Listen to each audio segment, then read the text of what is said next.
Hey everybody, and welcome to another YouTube live stream. This is your host, Roberto Blake of RobertoBlake.com, helping you create something awesome today. So guys, hopefully you guys see me. Hopefully I'm coming in loud and clear for you guys. I went through a lot of painstaking effort to make sure that the audio and video is pretty solid here. And not everybody's gonna be a fan of the background music that I've selected for this, but just gonna have to live with it. Um, anyway, um, what did I want to cover today? Oh yeah, sorry, I'm a little scatterbrained. I have some of my own stuff going on that's distracting me, but we've got huge changes that affect the YouTube community as a whole. Some of it's good, and some of it's not so much. And we're going to get into it. I have about 5 to 7 major things I want to talk about. One of them being a huge YouTube algorithm change that affects how related and recommended videos appear on the right-hand side of YouTube. I want to talk about the new YouTube visual layout changes. Some of you might have noticed that I changed the banner for my YouTube channel. I'm actually still making some changes to that to take advantage of the new YouTube layout features because I think that's going to be cool. This is also going to affect thumbnail strategy going forward. So in about a week or two, I'll have an advanced tutorial coming out on YouTube thumbnail strategy and some cool things with that. YouTube is doing some new things that help out creators of all levels, but specifically small creators. YouTube actually has launched a new internal channel of their own, and that's going to be huge. And they also are doing some interesting things that I think have a positive impact on the world, and I definitely want to give them some credit for that. So we've got a lot to talk about here in terms of YouTube changes. Also, we have some changes to Amazon and Apple and their affiliate programs that help, or rather, not in this case help. Usually these programs would help creators diversify their revenue, but there is a issue with where those rules have changed, and this is actually unfortunately going to negatively impact the income of YouTubers. So I want to talk about that in combination with the ad boycott. So those are the topics we're going to get into today, and then I'll be answering your questions. Clover Tack, thank you so much for the super chat donation, $2. That is very cool. Thank you so much for supporting the channel. Guys, I encourage you, whenever you have YouTube channels that you love and they are doing live streams or they're doing other stuff, they're doing Patreon, please try and support them. It definitely helps, especially in a time where ad revenue and affiliate revenue has never been more uncertain in the YouTube ecosystem. Review Stop, thank you so much for the $2 for you from Super Chat. That is amazing. Thank you. But yeah, I see a lot of you also are throwing out some of your subscriber milestones. Congratulations to all of you who have managed to grow your following. I think at some point in the stream I'm going to pivot because there was a great question that TripAdvice asked me online, and it's something that I think a lot of YouTubers don't realize about growing their channel. So I'm definitely going to answer some questions about that toward the end of this. I want to focus on the initial YouTube changes, what's going on there, especially with regard to, we're still seeing things on the ad side impact other YouTubers, not this channel, thankfully, thank God. And we're also seeing some other things happen that are good, that are positive, and I'm really excited about it. Also, to all of you who it's still May 4th for you guys, May the 4th be with you. You know I'm a huge Star Wars nerd, so thank you for that. And some of you have requested that I design a Darth Roberto t-shirt. I am working on it. The Darth Roberto t-shirt probably will be coming soon, but in the meantime, if you want to get one of the Create Awesome t-shirts, you can do that at robertoblake.com/shirts. But yeah, Alex, thank you so much for the $5 in Super Chat. Delta, thank you so much for the €1 in Super Chat. But yeah, let's jump into the big changes. Let's jump into the big changes with YouTube. So there are a few things that are happening right now. I want to address a feature in YouTube that is going away. If you've been on YouTube a long time, you might remember YouTube annotations. YouTube annotations are something that lets you put a little bit of text up, lets you put a link or even a spotlight up where people could click through. And this used to be a really cool feature because you could do a lot of different things with it. You could also kind of annotate corrections if there was something wrong in your video or something you wanted to correct that you didn't in post. And so I think that that's actually really important in terms of a feature. Now, it's been discontinued in favor of what we call YouTube info cards. For those of you not familiar, if I'm pointing correctly, about roughly up here, there's a little icon that typically has an eye, and if you click on it, you'll see like things like recommended videos. You might see links out to a website. You might see links to merchandise. There are things like that, and that's called an info card. This is a feature that YouTube implemented last year that I think is amazing. I think it's very cool. And the thing is, in many cases, it works better. And I get more click-throughs by far on info cards than annotations. I've done better stuff with affiliate marketing, traffic to my website and email list. And most people, as Senny D is saying here, disable annotations by default because people have abused them and have covered up parts of the video with them, and that's not fun for anybody. So I'm actually kind of glad that annotations have gone away. However, there are plugins and things that this has affected, and for some people's channels, they set things up to where the annotations were a good thing for them, but info cards are better, and we now have YouTube end cards. And so I think if you're not using the YouTube info cards and end cards properly, you really should.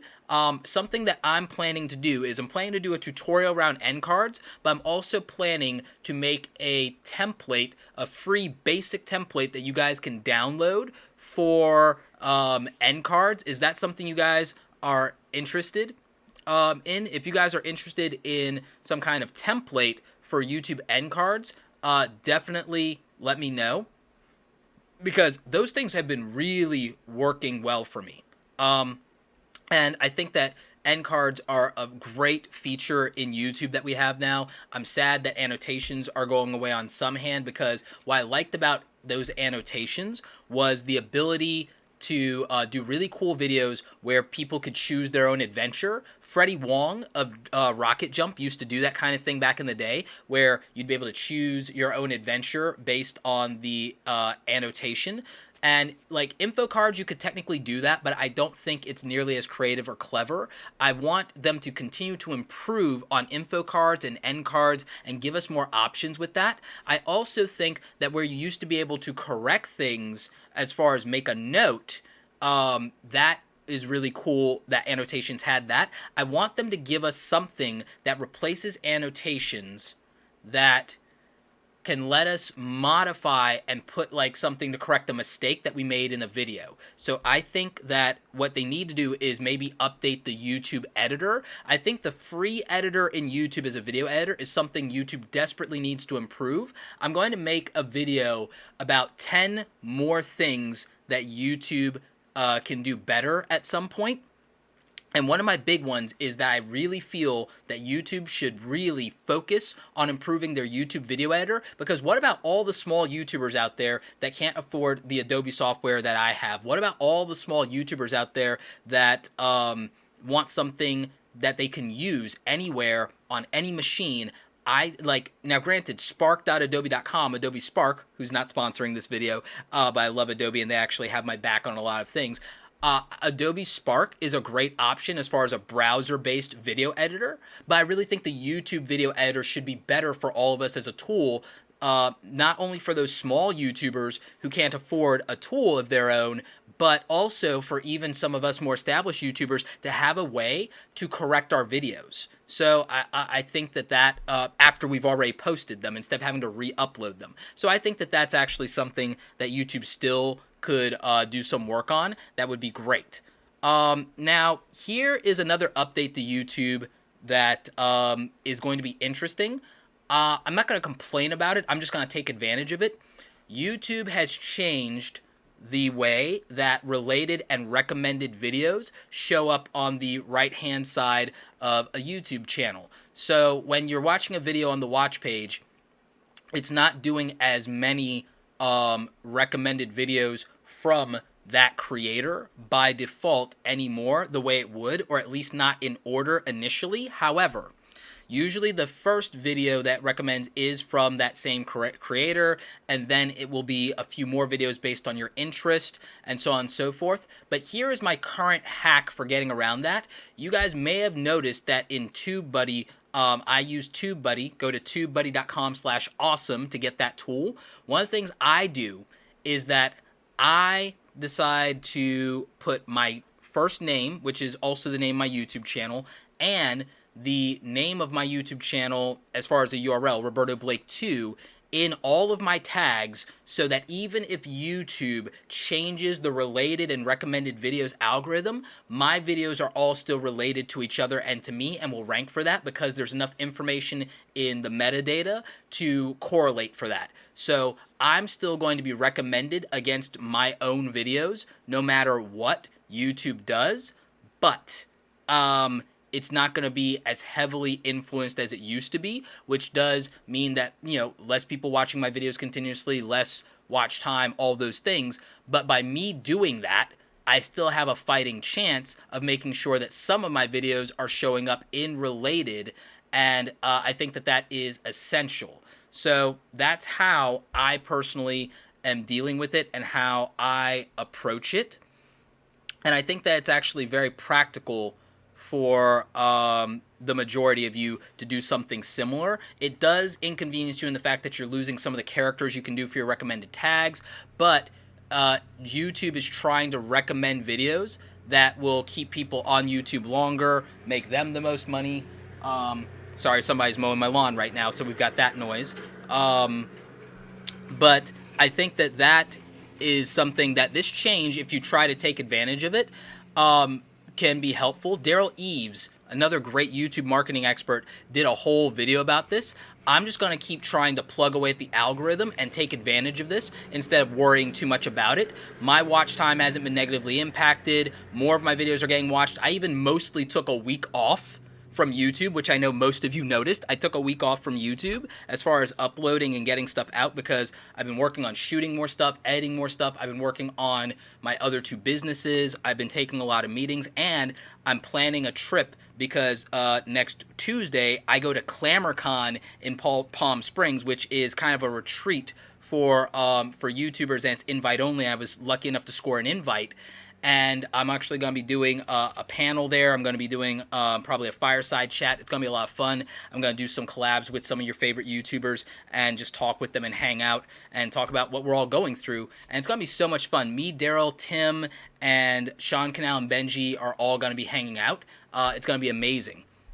So what's going on with some of these changes in the algorithm is YouTube is trying to always increase the amount of watch time and how long people stay on YouTube. And so I would definitely recommend that you check out Daryl's video specifically about excuse me, about no, that's funny. Nope, my dad lives in Panama. Roberto Blake Sr. lives in Panama. The funny thing about the changes that YouTube is making is we complain about it often as creators, but what we should do is we should always look at what do we get out of this? How does this benefit us the most? What can we change? Can we pivot and make a new leap in the direction of our channel? Because for me, when YouTube makes changes, usually it actually is mostly to my benefit. So I think that that matters. Yes, I will be doing a video on the settings for my new Panasonic camera. So, you know, we have annotations going away. We've got the update to the algorithm with regard to related and recommended videos. I told you what my hack is for that, and that's definitely helped me a lot. One of the things that I am looking into right now is the ad stuff, because right now the YouTube advertiser boycott is still negatively impacting a lot of people, and I'm looking at, because I also have advertising that I do in my business, but I don't advertise my YouTube channel. I mostly manage clients' ads, and I'm looking at ads for an upcoming course launch that I'm doing, and also there's an ad that I want to run that is mostly a motivational video for creative people. That I think is it's going to create awareness around my brand, but there's a big message that I'm trying to do because I want to change something in the industry and the way people are thinking about it, because I stumbled onto something there that's interesting. But by looking at the ad stuff, YouTube has a beta for new advertiser tools that are letting advertisers opt out of advertising on certain types of channels and certain types of content. And I'm going to try in an article to screenshot this so that I can like outline for you guys what it means in an article. And what's up with this beta for the advertisers is you actually have a checkbox where you can opt out of explicit language, opt out of sensitive topics, so on and so forth. So there's like these 6 check boxes for that. Someone's asking, would I buy ads? I wouldn't buy ads specifically to grow my YouTube channel as a small YouTuber. I didn't, number one. I suggest what all of you do is you make a really great YouTube channel trailer and that you focus on making really good content videos. But if I was a small channel but I had a business and I had a product that I sold, like if I had a woodworking channel but I also owned a business where I handcraft individual pieces of furniture, I would buy ads for that. I would design a great ad just like I would for TV, and I would spend some money on ads for that. Fun with bugs. Super Chat is available on iPhone mobile if you've updated the latest YouTube mobile app. You actually can do Super Chat. For those of you who are axing, by the way, you can donate to Super Chat by clicking on the $ button next to the smiley face when you comment, and it lets you donate $2, $5, $10, whatever you want. And if you have creators that you love and that you want to support, I definitely recommend you do things like Super Chat. I recommend that you support them in Patreon, because going back to this advertiser thing and what's going on with the ad boycott, one, the ad boycott is still going strong. Channels are still being negatively affected by this. I'm hoping by the end of the summer that there will be a shift. I don't think it'll ever go back to what it was, but I'm hoping that, one, more of the advertisers will come back, and two, I'm hoping that YouTube will be less stringent than they've been with the way that they've chosen to demonetize individual videos or penalize certain types of channels. Especially now, Philip DeFranco is launching a new news network. That's going to take time. That's going to be fan-funded. But I'd also like the Philip DeFranco YouTube channel and his vlog. His vlog isn't being demonetized, but I'd like his main YouTube channel to not see the hit in ad revenue that it's done, because I think what he provides is of absolute value to the YouTube community and also to people in general. So I really want to see Philip DeFranco's ad revenue go back up. And I want to see more channels that do cool stuff like his. But in the meantime, right now, we have a lot of channels, big and small, that have taken a 50% or a 70% revenue hit. And I think that that's actually terrible. Mike Polas, thank you for the $1 in Super Chat. Now, what I think can be done about this is that advertisers have been lazy the entire time when it comes to the YouTube advertising stuff. And I say this as someone who used to work in the world of advertising and marketing, was doing media buys, was managing a substantial Google AdWords account.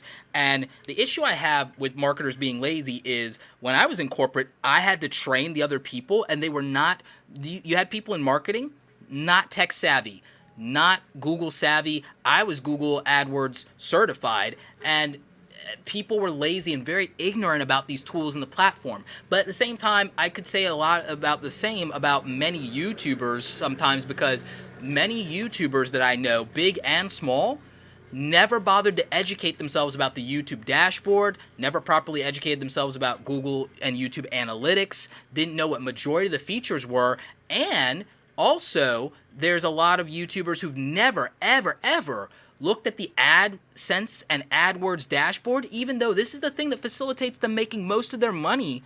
They spent years on the platform and never bothered to educate themselves about it. And I think that's scary, and I want more people to educate themselves about these things, especially if their money is tied to it.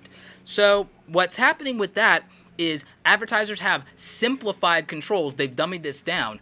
Larry Snow, thank you so much for the $20 Super Chat. Super Chat for a super guy and for sharing your knowledge. Thank you so much, Larry. I super appreciate you, man.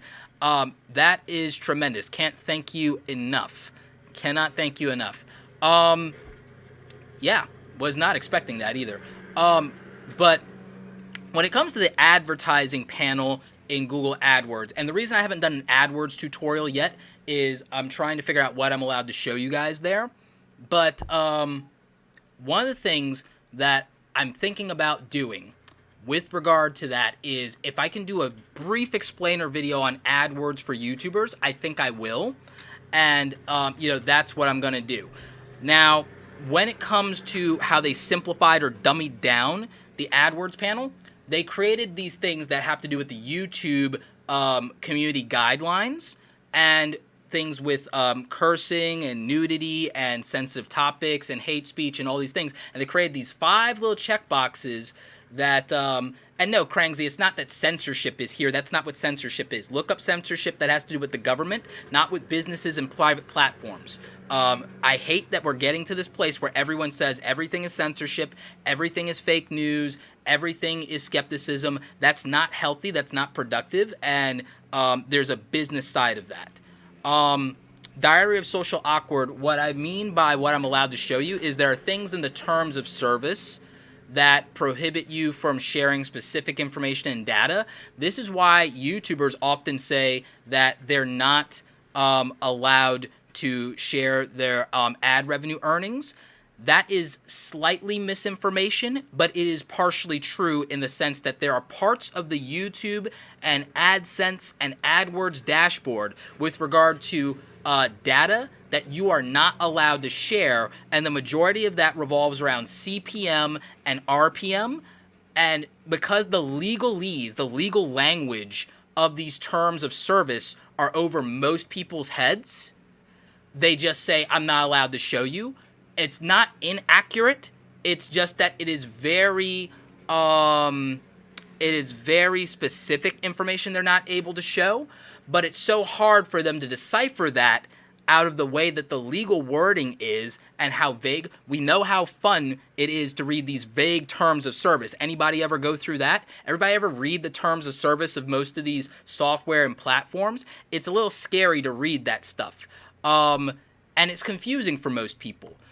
So they just say, oh, I can't show you, because they don't know what they are allowed to show you in the dashboard. They don't know what they're allowed to disclose because the legal language is too complicated for most people.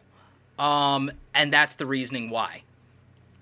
So that just kind of gives you guys an explainer. And yeah, it's better safe than sorry for those YouTubers. They don't want to compromise their income. They don't want to be blocked. And so that's the reasoning for it. Now, one of the things that we have to look at with this simplified version, the advertisers, and I don't like it. On one hand, I like the idea that advertisers absolutely should be able to choose what they're subsidizing, what their money is being spent on. I absolutely agree with that. Here's my issue. They've had that control all along. The tools are something they were too lazy to learn to control, because you could just put in what are called negative keywords and your ads would never show up on things you don't want them to show up on. That's how simple it is. You also, if you are a channel, you can actually block your competitor from advertising on your YouTube channel, or you can block a brand that you don't like. You guys know that I have a little bit of a vendetta against Fiverr, partly because someone stole my artwork and tried to claim that they worked for me when they never did, and tried to claim credit for my design work and my skills. And I called Fiverr out on that on Twitter, and they never did a thing about it. So I have I hate Fiverr. Fiverr used to try to run ads on my videos where I rant against Fiverr. So what I did was I went into my AdSense dashboard and I blocked Fiverr from advertising on my YouTube channel. Also during the election cycle, because I don't want you guys to have to deal with political commentary before you watch a video where I'm trying to help you do something cool, I blocked, even though it cost me like a crap ton of ad money that I could have made, I blocked all political advertising from my YouTube channel, and I continue to block all political advertising from my YouTube channel to this day, even though I would make a crap ton more money. I would make so much money if I wasn't doing that, and guess what? I just don't want you guys to have to put up with that stuff. I don't want that disrupting your experience of my content. And so I block all political ads from my YouTube channel, and that was easy because I know how to use the tools. I went into my AdSense account and I said, don't show this, don't show this, don't show this, don't show this, and that's, that's how I did it. So you can block anything as a publisher, but guess what? Advertisers can do the same thing. They could go into their AdWords dashboard and they could say this, this, this, this, if they knew what they were doing, but they're lazy about learning the technology. And I know this as someone who worked in corporate America. I worked in corporate America. So I know that they're lazy about this. And I know that some of them just don't want to learn it. So what Google and YouTube had to do was they had to go and they had to simplify these tools and make it a checkbox and make it idiot-proof for some of the people that don't want to learn the technology properly because they've had control all of this time. So, that's a thing. YouTube does not let you see which ads are actively showing on your channel. You have to actually log out and do trial and error with that. So what I would say about that is I think YouTube should. One of the things I would say in my 10 things YouTube should do or should fix video is that YouTube absolutely should let creators see which companies and which brands are advertising on their channel so that they can start thinking about that and so that they can decide, creators can more easily opt in and opt out of what they want to represent, where they want their money to come from. Because I think creators, if they're going to simplify things for advertisers, I think they should simplify things for creators too. Give us a choice of who's allowed to benefit from access to our audience and our platform. Maybe there are advertisers and maybe there are brands that we don't want our audience exposed to. Tripster, thank you so much for the $5. Roberto, thank you for helping the creators. Your videos are very helpful and I'm grateful for you helping us. Thank you so much. It's my pleasure. So yeah, don't you think that fair is fair? If advertisers can decide that they want to blacklist a channel or advertisers want to opt out of a channel and they want to make the tools easier on advertisers, shouldn't they also give us the same opportunity to decide what is going to influence our audience? Advertisers are coming to leverage our audience. Do we have to just leave the door wide open for them, or should we not get simplified controls to should we not get simplified controls that allow us as creators, as publishers, to decide who gets to advertise with us? Because television networks get to decide. Television networks could block an advertiser and say, no, we won't take your money. You don't get to reach our 1 million people who viewed an episode of this show or whatever. I think that we should have that. Now, we can, on some level, do that, and we can do that in our AdSense dashboard. But it's a little cumbersome, but we can learn it, and I hope to teach you guys that someday. But I think that if they're going to give simplified tools to the advertisers, they should give simplified tools to us as creators as well to do the exact same thing and decide who we want to work with. So that's my thought on it.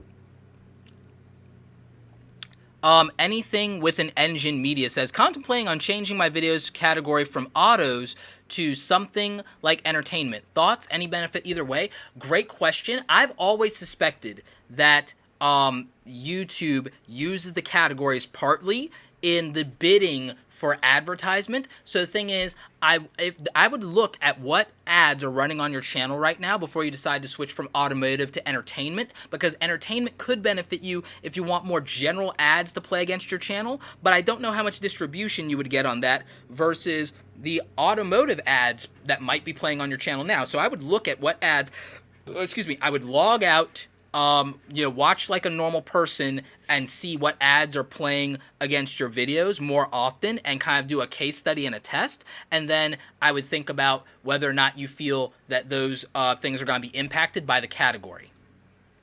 Jared Chan, thank you so much for $5. Awesome. So, yeah. Love Hijab says, creators should have a choice on which adverts appear on their videos. It doesn't make sense to have adverts that are not relevant to your content. Couldn't agree more. Matt and V says, yeah, I don't think a lot of advertisers worried too much about their ads showing up on the bad videos until mainstream media called them out. Here's my actual take on that. I've covered that in previous live streams. I'm only going to go into it for a quick second here, and then I want to actually talk about affiliate marketing and the changes that affects YouTubers because Amazon and Apple changed their affiliate program. What I would say about the whole thing with like mainstream media and the Wall Street Journal calling them out on it is, you're right. People didn't care because those decisions were made by mid-level marketing managers like I used to be made in corporate America more often than not. But when there's a big headline in New York Times, New York Post, Huffington Post, Wall Street Journal, where their bosses are paying attention, that then trickles down. The marketing managers were just getting the numbers for their bosses, and everything was fine as long as they were hitting their numbers. If any of you have worked in corporate America, you know that everything's fine as long as you're hitting your numbers until, and no one cares how you do it, until it becomes a headline or it becomes a problem or it's in the face of the boss or the decision maker. They don't care about the details until they care about the details. They don't care about the details until it's a personal embarrassment in some way for them or until someone that's in their ecosystem talks to them about it or shames them. So that's the reason. All of the people on the bottom and the middle of the totem pole were just doing what needed to be done, and it was fine for us as creators because we were making our money that way too. But then the gray hairs and gray beards, and no disrespect to the older people, I get it, they don't watch YouTube. They will have their money advertising on YouTube, but they are not the YouTube audience and they're not the YouTube community, so they have no idea about all this, and they have no idea what the context is. But what they do pay attention to is television and newspapers and websites like Wall Street Journal and New York Times, and so that gets their attention, and they may not ask for any more context. At that point, they're dictating, they're putting out a fire. So there is some of that, and there's some patent trolling going on, by the way, too. So it is about money. I think it's more about money than it is about politics, and I think that's true of everything personally. Personally, I don't believe in politics for the most part. I believe that pretty much everything has been bought and paid for. I do believe in that. I do believe that corporatism is the main problem, and I think that if you follow the money, you'll realize that any view that you think is a left, a right, or even anything in between, to be honest, has already been bought and paid for, and usually people own both sides and then just leverage it to make more money. That's been my experience. That's what I've seen. I've seen people just decide, yeah, I'm gonna buy both sides. I'm gonna buy both mouthpieces. I'm gonna buy ads on this and that. That's just real.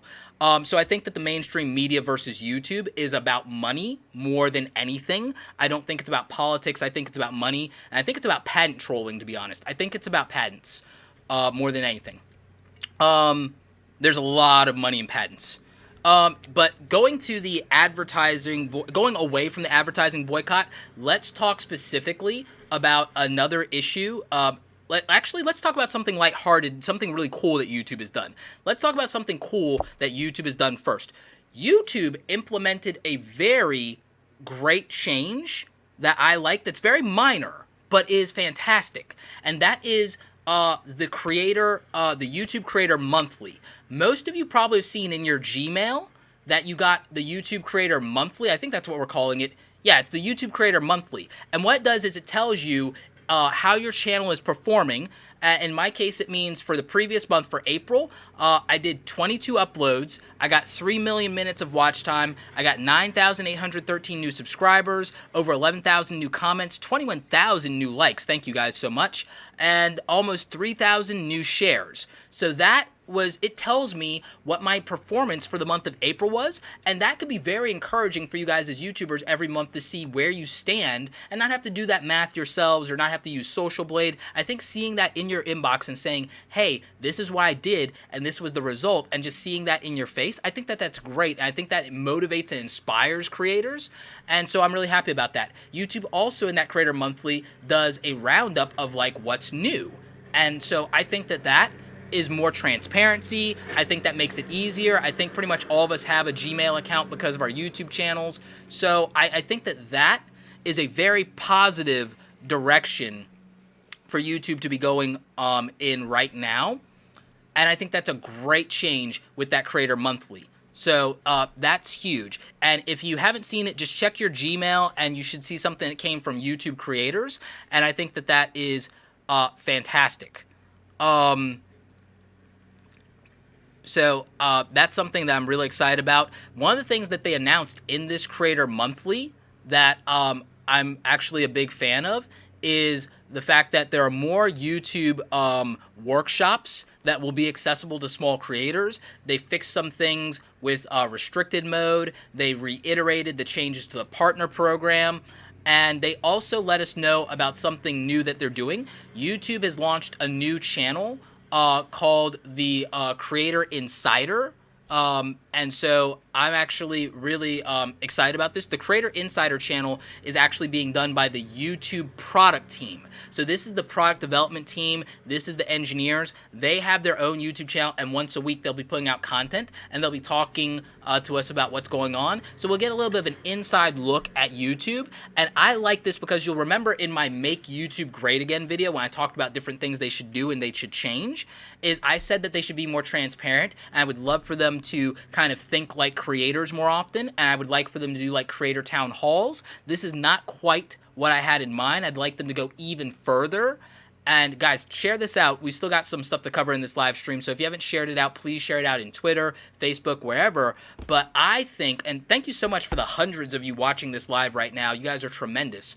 But I think that them giving us an inside look at what's going on behind the scenes at YouTube and what they're thinking in terms of developing products, and us being able to comment and have a dialogue with them, I think that that's amazing, and I think that we need more initiatives like that, and I want them to start doing live streams on that channel. I really do. So I've linked to that channel in the description along with different links. TubeBuddy, if you guys haven't checked that out, tubebuddy.com/awesome. I've also linked to all my YouTube gear, my resources, what I use for my background music. All that cool stuff is down in the description for you guys.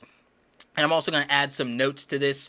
And at some point, if one of you goes back and does timestamps, I'll super appreciate it. And then I'll post that probably as a pinned post for you. So,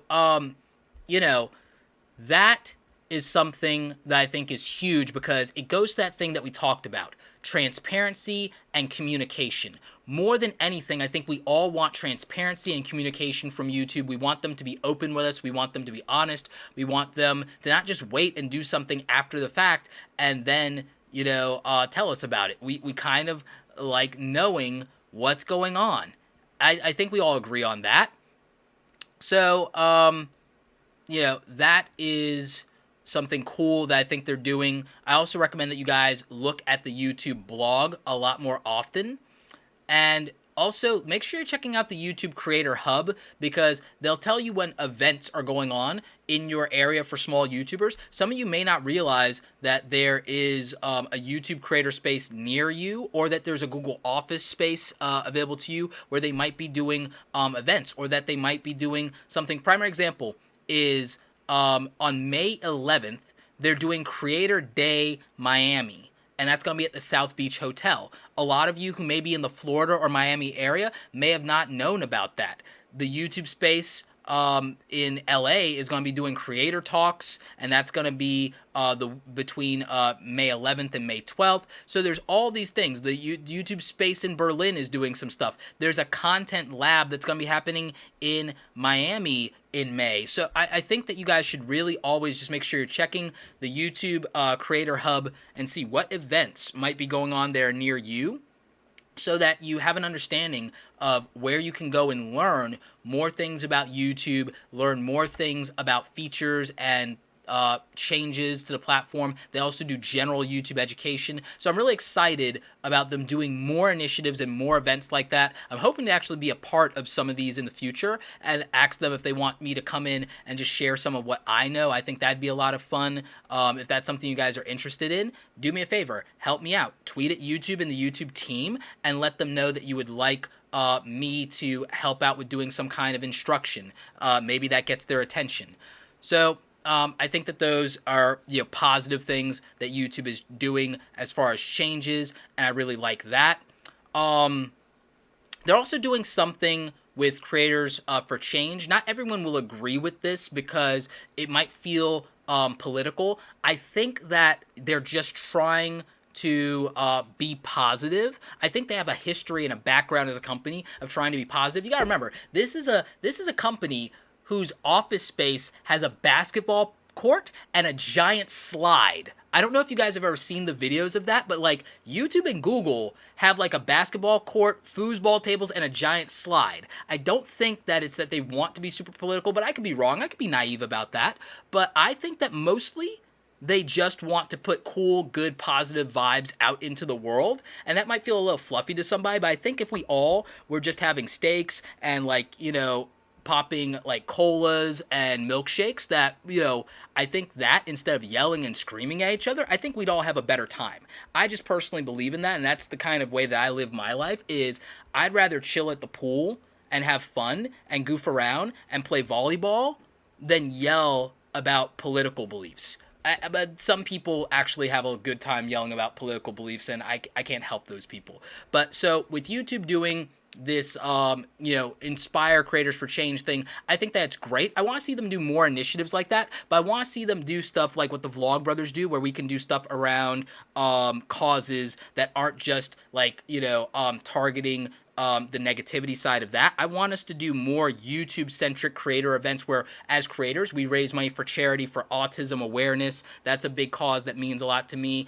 Cancer, which I lost my grandmother to just last year. I want us to do, if we're going to do like creators for change, cool, but I want it to be change on a global level that's not limited to these segmented issues that target just affected groups. I want us to attack the biggest problems in the world, like cancer research, child mortality. I want us to do things with autism awareness. I want us to do things with Alzheimer's awareness and dementia. That's a very important thing to me and to my family. I want us, if we're going to do creators for change stuff, I want us to do these things across the board, and I think that that would be amazing.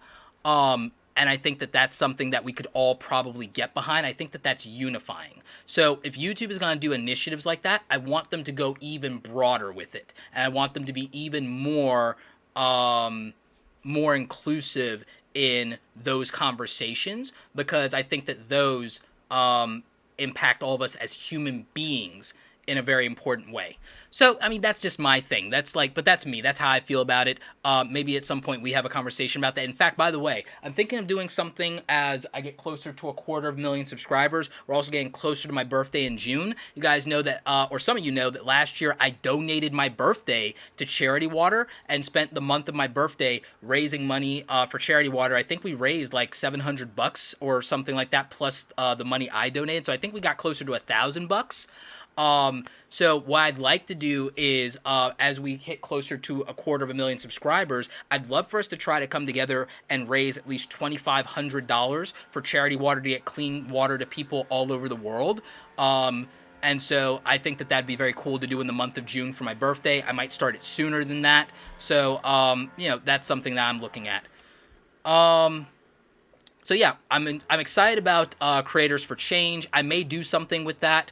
But in the future, I want to do more stuff on the charity side, and I want YouTube to do more on the charity side too, and get more creators behind that. I want us to use the platform to actually help people in that way. All right, so now that I'm past my big fluffy stuff.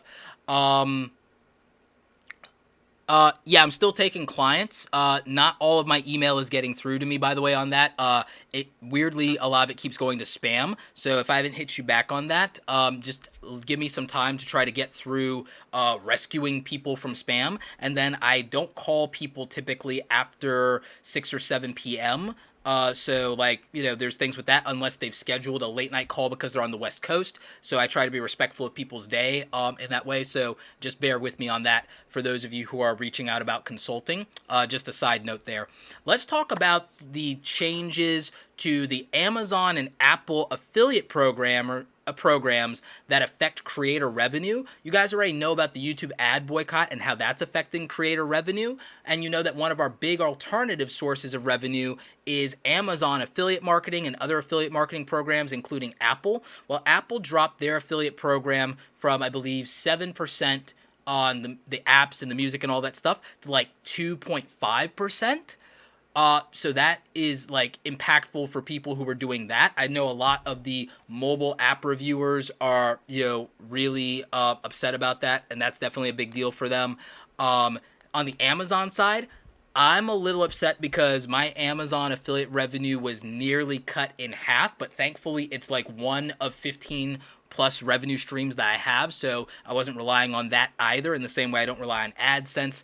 Thank God I run a business. But for a lot of people, this is going to be a big hit, and for other people, it's actually going to be to their advantage. Because what Amazon did, if you guys didn't know, the way the Amazon affiliate program worked was the Amazon affiliate program used to pay you by performance, which means if you sold a lot for Amazon, your affiliate rate would go from 4% to like 10 or 8 or 12%, and that is huge for a lot of people. But they've eliminated pay for performance, which means that they've gone to a flat rate.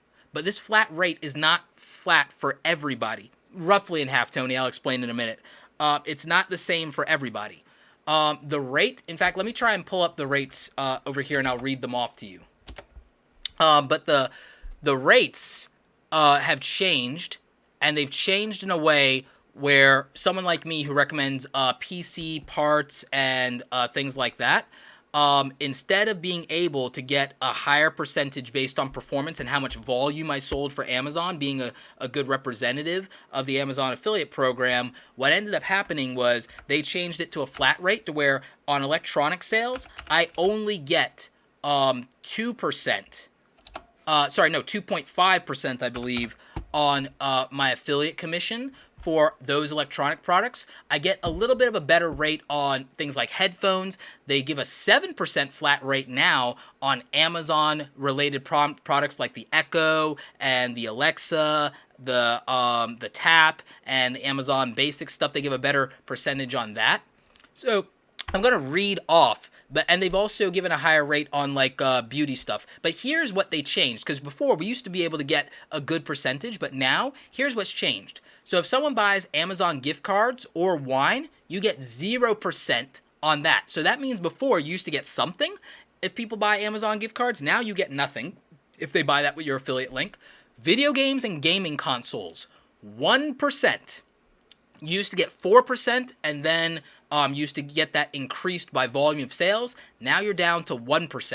So that's been cut by a lot. Televisions, you used to get 4%, and then it would go up based on performance. You're down to 2%. PCs, PC components, DVDs, and Blu-rays, 2.5%. Toys, 3%. Physical books, health and personal care, sports, kitchen, automotive, and baby products, 4.5%. Used to get 4% anyway, and based on performance, that could go up. You could get 6%, 8%, up to 12%. That's going away. Digital music, groceries, physical music, handmade products, and digital videos, 5%. Okay, used to get 4, now you get 5, but 5's the ceiling now. You can't ever get to 8, you can't ever get to 10. Outdoor tools, 5.5%. Okay, you used to get 4 and you could go up. Same deal. Headphones, beauty, musical instruments, business and industrial supplies, 6%. Okay, if you're reviewing Beats by Dre headphones, this works out pretty well for you because maybe those are higher end products and you didn't do as much volume. Amazon Echo devices, Amazon Fire TV devices, 7%. Of course, sell more Amazon stuff will give you more money. Amazon branded stuff because they keep all the margin there, right? Apparel, jewelry, luggage, shoes, handbags, accessories, and watches, 7%. Amazon Fire tablets, Amazon Kindle devices, dash buttons, furniture, home improvement, lawn and garden, pet products, and pantry, 8%. Digital video games, luxury beauty, and Amazon coins, 10%. All other categories, 4%. So, if you're an Amazon affiliate, this could be very good for you if you're in some of those specific high categories that they've decided to give preferential treatment. And in other words, if not, for some of you, your stuff was cut in half. For some of you, your stuff was cut down by 75%. And now the ceiling can never get any higher no matter how much you sell. That is insane. That is nuts. I mean, it is crazy how much revenue for some people, depending on what you're doing, just walked away, right? Huge. Tony Thomas, thank you for the $2 in Super Chat. Indeed Love, thank you for the $2 in Super Chat. Thank you, Roberto. Hope you have a super dope day. I absolutely will. Totally appreciate it. You guys definitely make my day better. And thanks so much for everybody who's been hanging out with me here on the live stream. So this impacts YouTubers in a big way. Between Apple cutting their affiliate revenues down from like 7% to 2.5, if you were a mobile app reviewer, one of your revenue streams just went down by 2/3. That's like that's devastating, right? If you were an Amazon person selling PC parts components, your revenue might have went down by 50 to 75 to 80% because maybe you were selling a lot of volume. So that's for you. Like that hurts. That hurts a lot. But if you are in one of these other categories like beauty or home improvement or automotive, your default is a little higher, so that's good for you on some level. But also, if you were doing high volume, well, they just took away a portion of what you were getting from high volume if you were performing really well for them. Now, where Amazon's concerned, this is great for them because it means that they're keeping more money. They literally just increased their profit margin dramatically by doing that. Now, for me, if I look at what I was doing in terms of earnings in Amazon over a 30-day period, it might have been a slight exaggeration on like me saying 50%, because actually, if I'm honest, it's closer to about 35% is the hit I took. But I have a new strategy where I'm going to be doing more of my reviews because, one, I've been buying gear left and right, plus a bunch of people sent me stuff. So I will probably do better on that from an affiliate standpoint. And then also the way that I organize my affiliate links and then my affiliate strategies working with kit.com and things have improved. So you guys are so supportive of me that it's going to minimally impact my revenue. It's not going to hurt me that much. And I always think of a strategy whenever something changes of how I get the most out of it. So I appreciate you guys' concern and support, but I'm more concerned about the small YouTubers that have been using affiliate marketing, or the YouTubers who got hurt really bad in the advertiser boycott that were using affiliate marketing to stave that off. I'm more concerned that now other platforms are changing and not for the better for them. Jimmy Changa says, thank you, first of all, $5 for the super chat, Jimmy, for $5. Really appreciate you. Seen and listened to all your streams and podcasts. Thank you, Roberto. Question: what are the pros and cons of building a vlog channel with your significant other?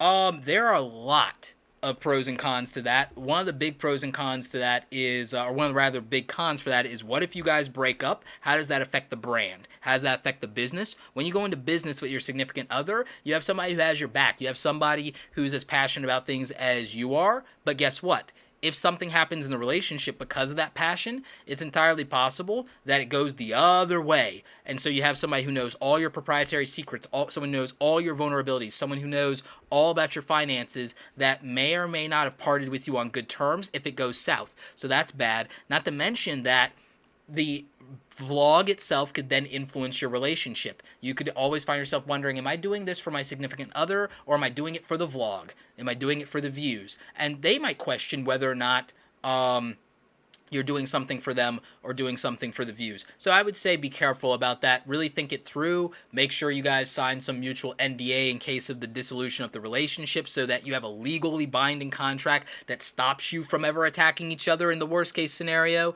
So I would think that matters. Tony asked, where's my book?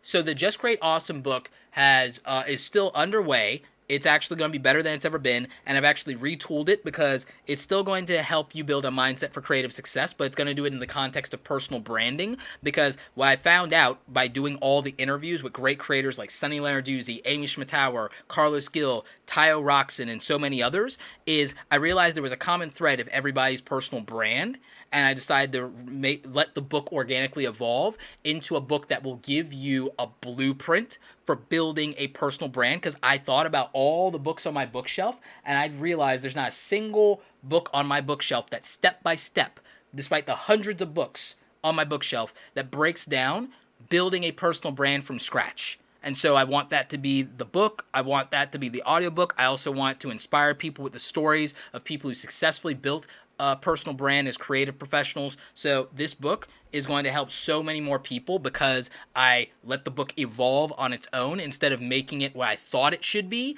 I let it evolve into what it actually is.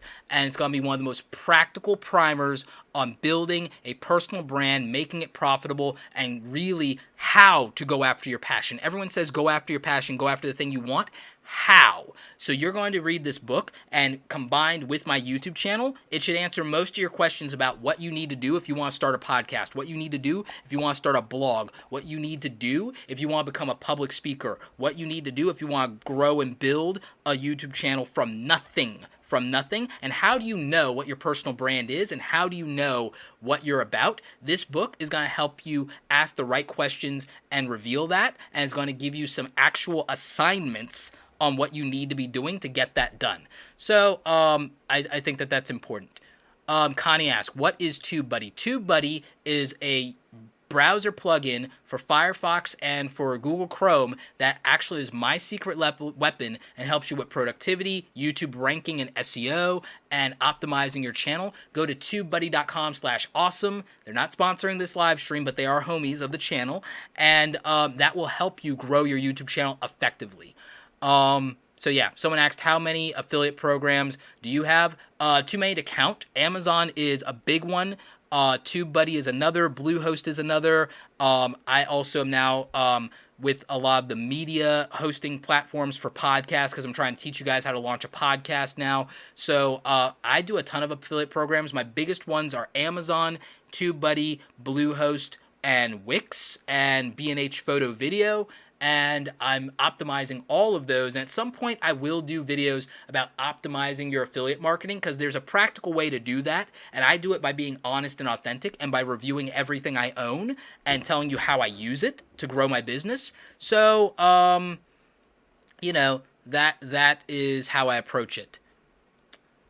Oh, we got another great super chat. Wolfpack Woodcraft, thank you so much for the $5 super chat. How many subs would you suggest I have before getting an Amazon affiliate? I wouldn't worry about for subs, Wolfpack Woodcraft. I actually would get a website. I would get a .com and start a blog and post at least like 5 or 10 articles real quickly. And they can be short. It doesn't matter. And then apply for the Amazon affiliate program. That gives you like a 90% chance of being approved versus just having a YouTube channel or social media. Get a .com. They really care about it. It's why I tell everyone you still need a website. Part of it is the affiliate marketing stuff, in addition to it being the foundation and hub for your personal brand. If you want to get started with a website, check out robertoblake.com/bluehost. That is what I recommend. They're really good on customer service for the most part, and they also are less technical. And I'm going to be doing a step-by-step at some point on how to set up your blog and website and your WordPress in Bluehost. It's super easy. It takes like 5-10 minutes. So that's what I recommend. If you go ahead and you get like a Bluehost account, then I think if you set up your WordPress, do 5 or 10 articles, you can get approved for Amazon affiliate marketing pretty easily. Kira Kiwi says, hello, do you still review smaller channels?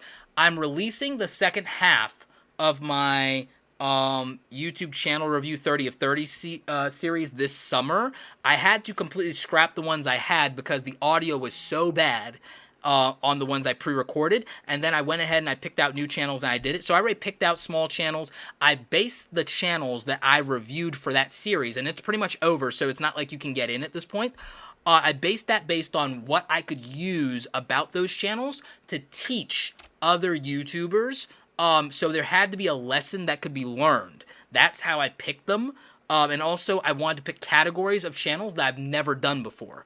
So, or that I felt I could do a better job of. So that's how I did it. So that will be releasing this summer, probably June.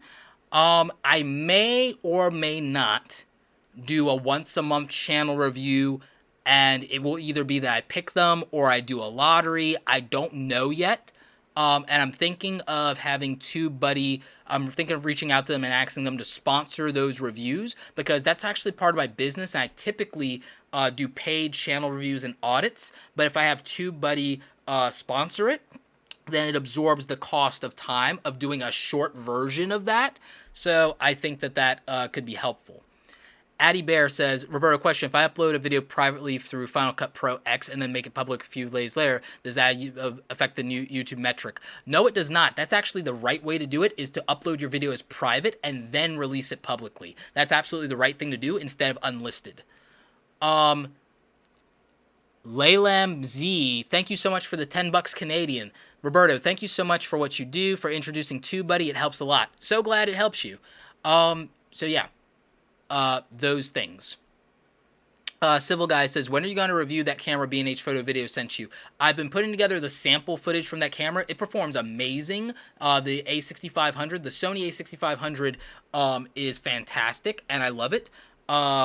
I'm going to be reviewing that probably in the next week or two. I want to use a camera a lot before I do a review. But I'll probably at least put out my first impressions this week or even this weekend. So, you know, that matters. Red Bull 357X, any tips to raise RPM? Post more videos and distribute them more.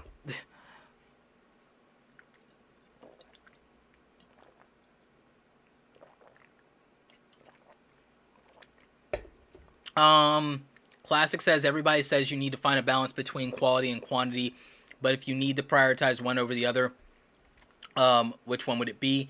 There's a minimum threshold of acceptable quality, and the minimum threshold of acceptable quality is decent video appearance in terms of resolution and sharpness and all that good stuff, and make sure the video looks good.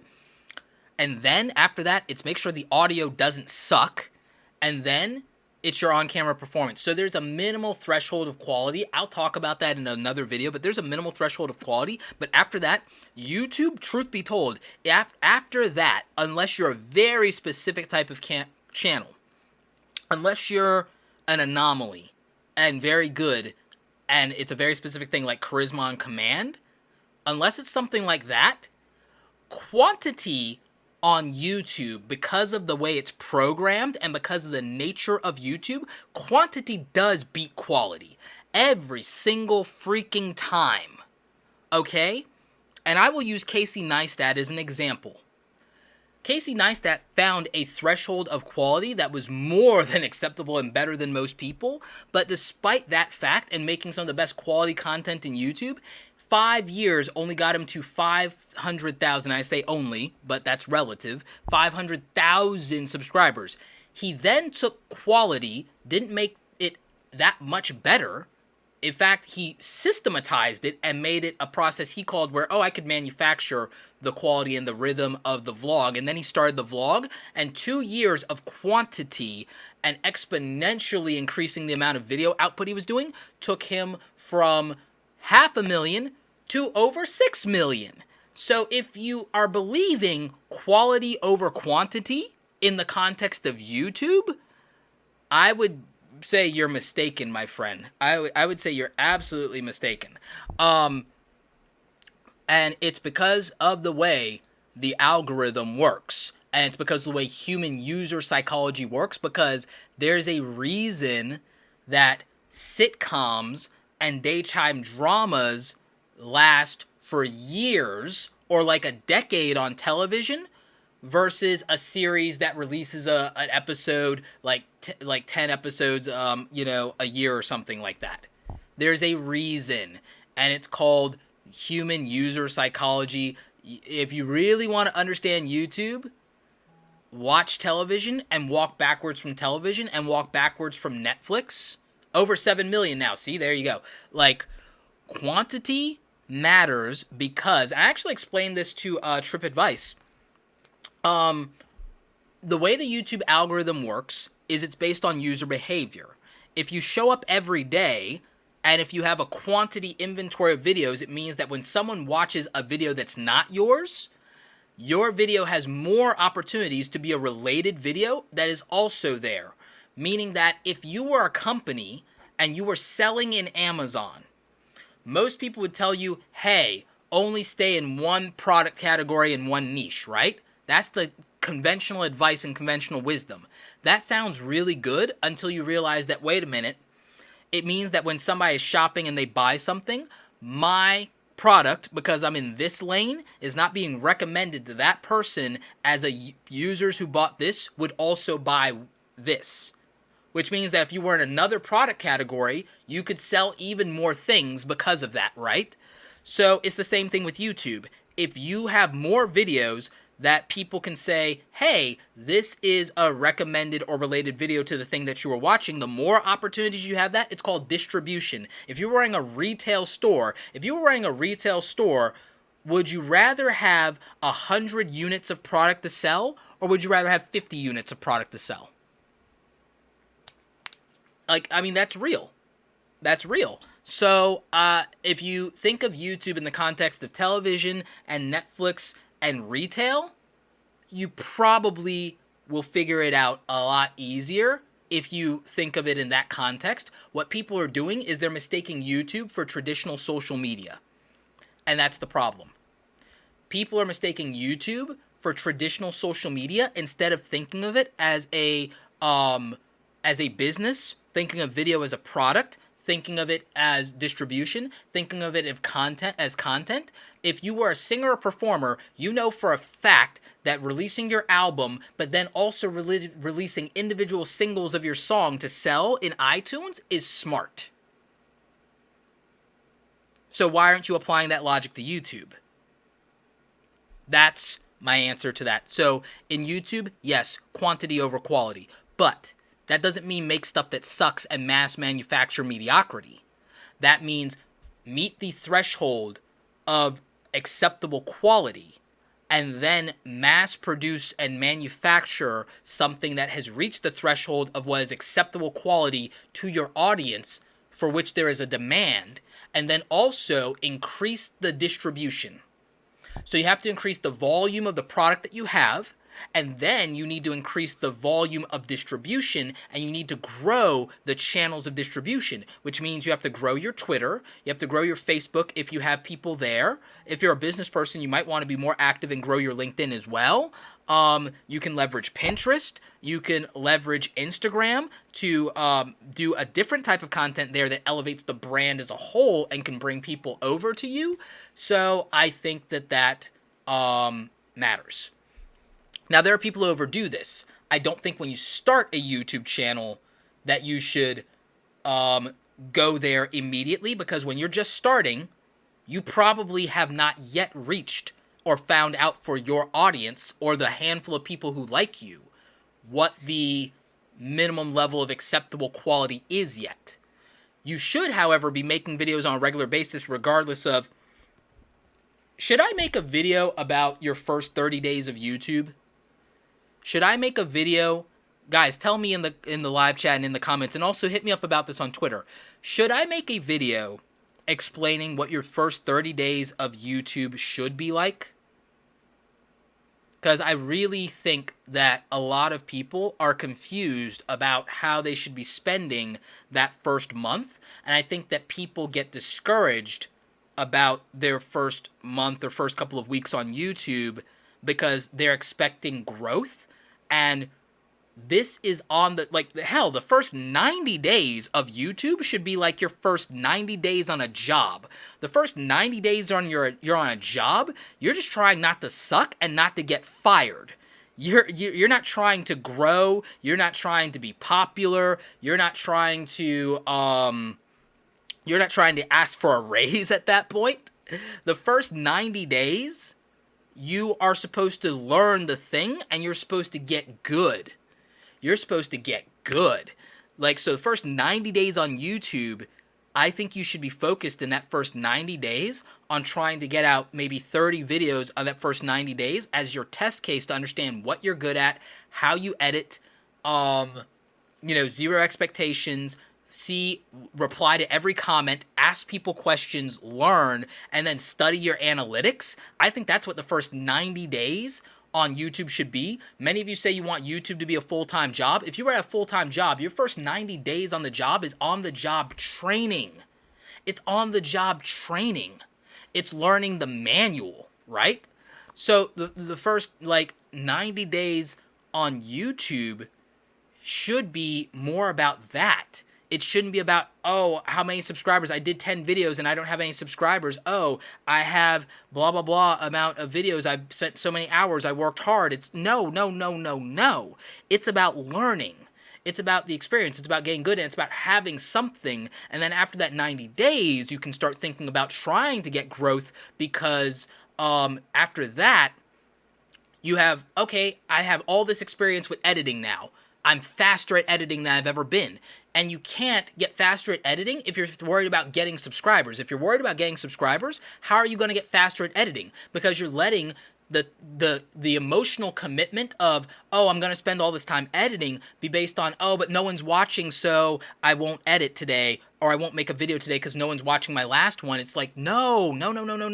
You have to keep editing to get faster so that the videos take less time to make, so that you can make more videos, and so you can also get good, and then you can get positive feedback, and then you know what you should or shouldn't make because you know what your audience is responding to, and then you don't just have 5 videos and then you're trying to guess. If you have 30 videos and they're mostly about the same things, you have a case study now. You can say, when I do this in a video, people like it. When I do this in a video, they drop off. When I do this, I got this many likes. And then you have 30 videos to do real comparisons. Like, that's real comparisons. So, that matters. The other thing is, stop comparing yourself to other YouTube channels. The problem that I see with a lot of you, and I'm doing a video specifically in general about people need to stop comparing themselves. It's going to be one of my creative thoughts vlogs. Stop comparing yourself to other channels. You are not that other person. For all you know, that person has a husband or a wife or a boyfriend or girlfriend that's helping them make videos faster than you, so why are you comparing yourself to them? For all you know, they had a blog for 5 years before they did a YouTube channel, and so they can distribute and they can build an audience because they had one elsewhere. For all you know, they got social media people. For all you know, a company might be backing them or sponsoring them, or they did a review and the company tweeted it out. So I think that that's an issue. Lauren Lauren asks, sorry, I can't pronounce your last name. Lauren asks, so are you saying it's better to diversify rather than find your niche? I do makeup, mental health, and body image, but most say I should pick one. I personally like doing all 3. Lauren, I think that people who have a lot of layers to them and people who might be ADD or ADHD cannot follow conventional advice most of the time, and cannot and should not niche down because it will not work for their personality and their brain chemistry. Majority of people may benefit from finding a niche and doing something, but there is room and there is a desire for variety channels, especially among creative people, because my channel covers more than just YouTube advice. My channel is about creatives. You might have noticed I even changed my banner to say motivating and educating creatives. I'm actually going to re-edit that banner and say motivating and educating creatives every day, because I have enough content to where even if I don't release a video every day, there's more than enough to watch every day. So and I'm in some platform doing that every day, so it doesn't matter. So I mean, you can do more than one thing, and people do grow a channel doing more than one thing. Kimberlea, who I did an interview with here on the channel, grew from 40,000 to 80,000 in 8 months, and her channel's not niche either, although we've kind of identified a little bit of a niche for her, that what she does technically is life hacks. So she does a bunch of things, but technically what she does is life hacks. So we found a way to package it as a niche, but it's broad. There's a such thing to be told as broad niche and narrow niche. I'm a broad niche channel because I'm a channel for creative people. That is not a demographic so much as a psychographic. And the difference between a broad niche and a narrow niche usually comes down to things like that. A narrow niche is like a person who wants or does a thing, versus a broad niche might be more about a culture or a mentality or a collective of some kind.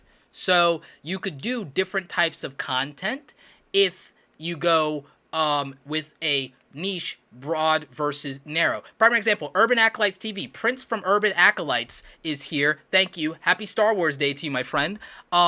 He says, like, he can't niche down. Prince, I would say that you have a broad niche like I do.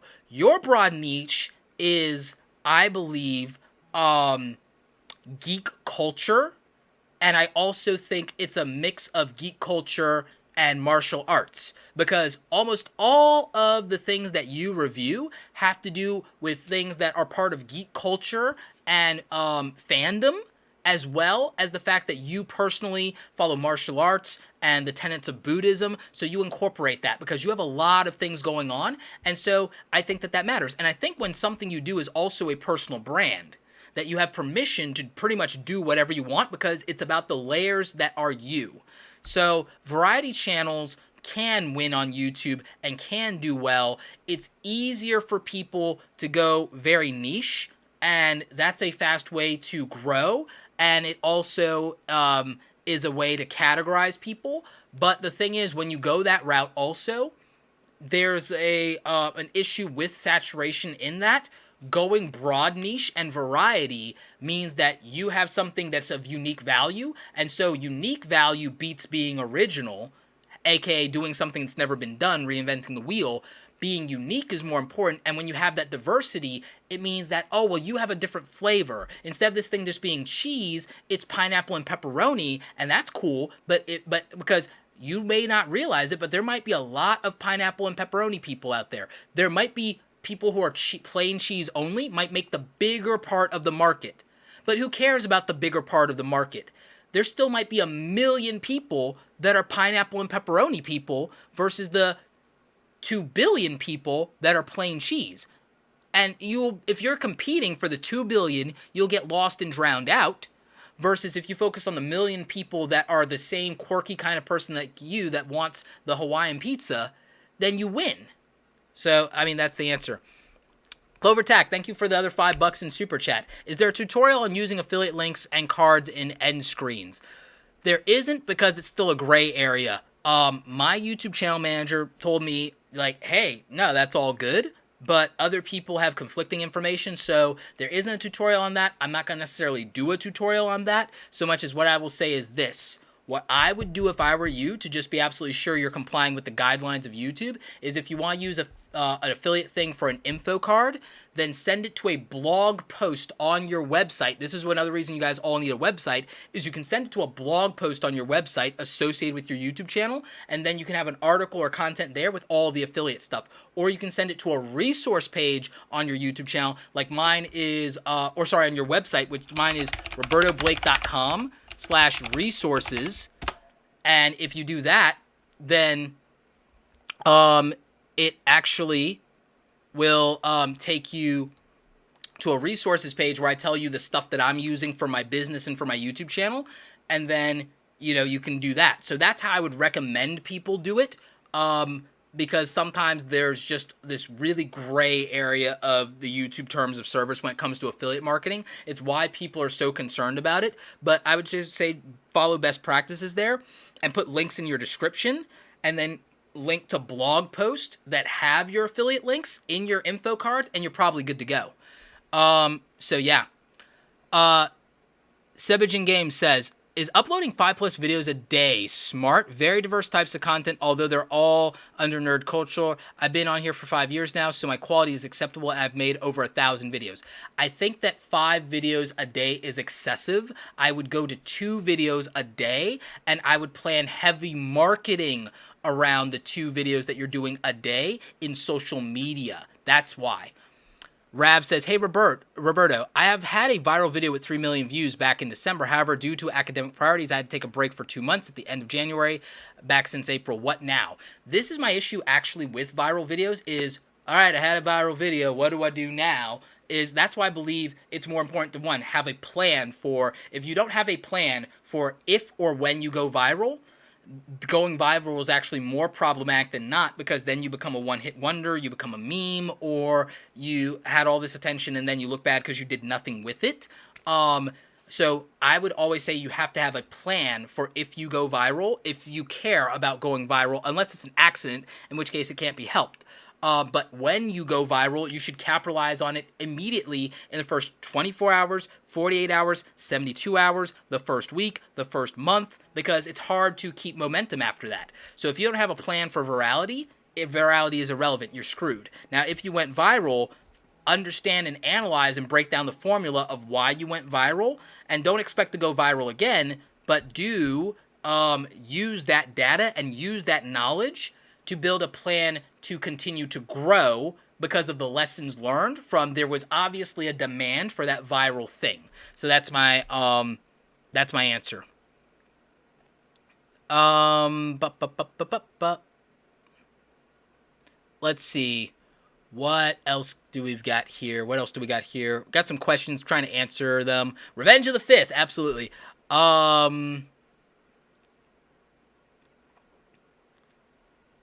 Let's see. All right, did that super chat. Front Page Tech, awesome. Okay, so we got John Prosser here. Front Page Tech. I had a call with YouTube today, and all I took away from it was that they're totally disconnected from the platform's creators. Do you think YouTube is oblivious to what we need? I had 3 calls with YouTube over the past month, and it was actually very promising, but I think it had to do with the questions I asked. I need to think about it and look back over my notes, but I actually think that they're not as disconnected as most people feel, John. And I think it may or may not have just been the rep that you spoke to. The rep I spoke to was extraordinarily helpful and insightful, but I already had self-awareness of the specific issues that I want to address with my channel. For one thing, I was told that from an optimization standpoint, I'm aces, I'm an A++, and that there's almost nothing more I could do to optimize my channel for discovery and search if I wanted to.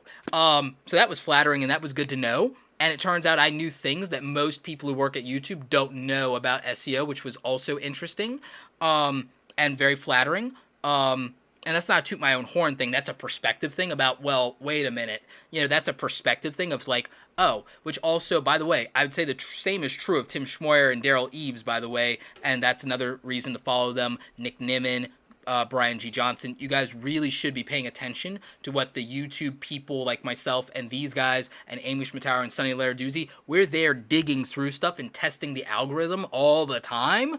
And so that's a something you should pay attention to. We're crash test dummies for you guys more than anything. Heck, this channel, 1,000 videos in, I'm actually doing a case study right now, deciphering a lot of the lessons I learned from this, and I've started to put them into my YouTube training course that I'm going to sell this summer. And this is not a plug for the course. I'm just trying to help you guys understand what I learned from my calls with YouTube, my experience over the last 3-4 years, and the data part of it. And the interesting thing that I realized after 1,000 videos and reviewing the data from my videos at length in different verticals and different categories, because I have been doing this as a giant crash test dummy experiment for my company, Create Awesome Media, to be able to help clients for my consultancy and marketing company. What I've been doing is now I'm taking those lessons and I've been building out this course that I'm going to be doing. And at some point, I'll do like a pre-launch beta for some of you and invite you to buy into it and help test certain things. But what I learned is that there are parts of YouTube that you have to break up in your mind. And part of it is optimizing for search and discovery and the technical aspects of YouTube. And people like yourself, Brian, Nick, Amy, Sunny, Tim, Daryl, we are very good at that. Then there is the humanist side of YouTube that has to do with the packaging, the marketing, the titles, the phrasing, the emotional value there. And then there's an entertainer and performer side that people like PewDiePie and Swoozy and Lily Singh are tremendous at as performers and on-screen personalities. And that is about charisma and confidence and the way that you communicate and the way that you present yourself and authenticity. And that's another formulaic part of YouTube. And these are kind of like your big pillars. Is there's your performance and your strategy there as a personality and an entertainer or an educator or whatever you're doing. There's the technical analytic data side of the SEO and all those things. Then there's the branding and marketing and presentation side. Then there's another level that is the engagement and social component of YouTube as a community, and that is really very nuanced. And then, on top of all that, there's this business layer of how you make this profitable and what the business implications are of it, and that is above most people's heads. Even the biggest YouTube creators struggle with that, and it's why they don't diversify their revenue, and that's a big issue. And then, here's another really big part that people don't look at. Like, I don't think really at all, which is then the production side of YouTube as a video filmmaker and a video editor, and also as a content producer with things like making a content calendar, making a production schedule, make thematically choosing your content and your videos. Most people just do whatever they feel like and what they're interested in. So it's like it's all of these layers. It's like literally these like it's not like 4 or 5 pillars, guys. It's like 10 or 12. And that's why I made a course, is because I don't think that anyone really grasped how big and messy this thing can be if you don't put it into these like 12 columns and organize it and prioritize it and look at what you're good at and what you're not good at. It makes it really difficult. And I think that there are a lot of great creators who just are lucky that they have like something in them that's a unicorn to where they're good enough at all of those things at some level that it made them successful, or their strength was in one of those things at a time in YouTube where that was where the priority is and where the community was going, that they were fortunate. And so that, I think, is like the issue. So I broke this down also in my talks with YouTube, and it was a fascinating talk. And so what I would say is that it's not that YouTube doesn't understand us as creators, it's that there's so many of us and we have different issues and different needs. And I might have some blinders on because YouTube is very good for the most part at addressing the things that I am most concerned about, but that's because I'm a creative services professional, a creative entrepreneur, a tech guy, and a video producer, which means that they might be prioritizing, because that's what the people working at YouTube, probably the lane that they think in. Traditional creators, on the other hand, mostly are thinking more in the buckets I talked about, of community, of the social side of it, also their on-camera personality and presence and how they relate to their audience or fan base, versus I think that I'm a very good balance of here's the analytical and tactical and business stuff, and then here's the creative and cool stuff, but also the creative stuff that requires skills. I have the creative skills as a designer, as a video producer, as a video editor, as a photographer, but then I have a background in business and marketing, and I'm very entrepreneurial.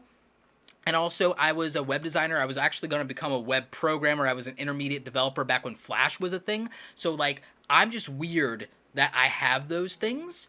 And I'm able to be like a gray Jedi and, like, have here's the dark side, here's the light side, if you want to think about it in those terms, because May 4th, right? May the 4th be with you. So, like, I pull those things into me, and that's where all this comes from. But I don't think most people are that fortunate, so I'm creating a blueprint in the form of a course that will break it down for people, but I don't think that that's a conversation for beginners. I think that that's the issue also, is that that's why I have my free content here, is there's stuff to help all the beginners, and then I'm making a course for people who are invested in this that need to open themselves to a deeper conversation, prioritize, have accountability, and need to invest in skin in the game. And then people beyond that hire me for one-on-one training consulting, because then maybe they've got all that, but they need like some high-level strategy.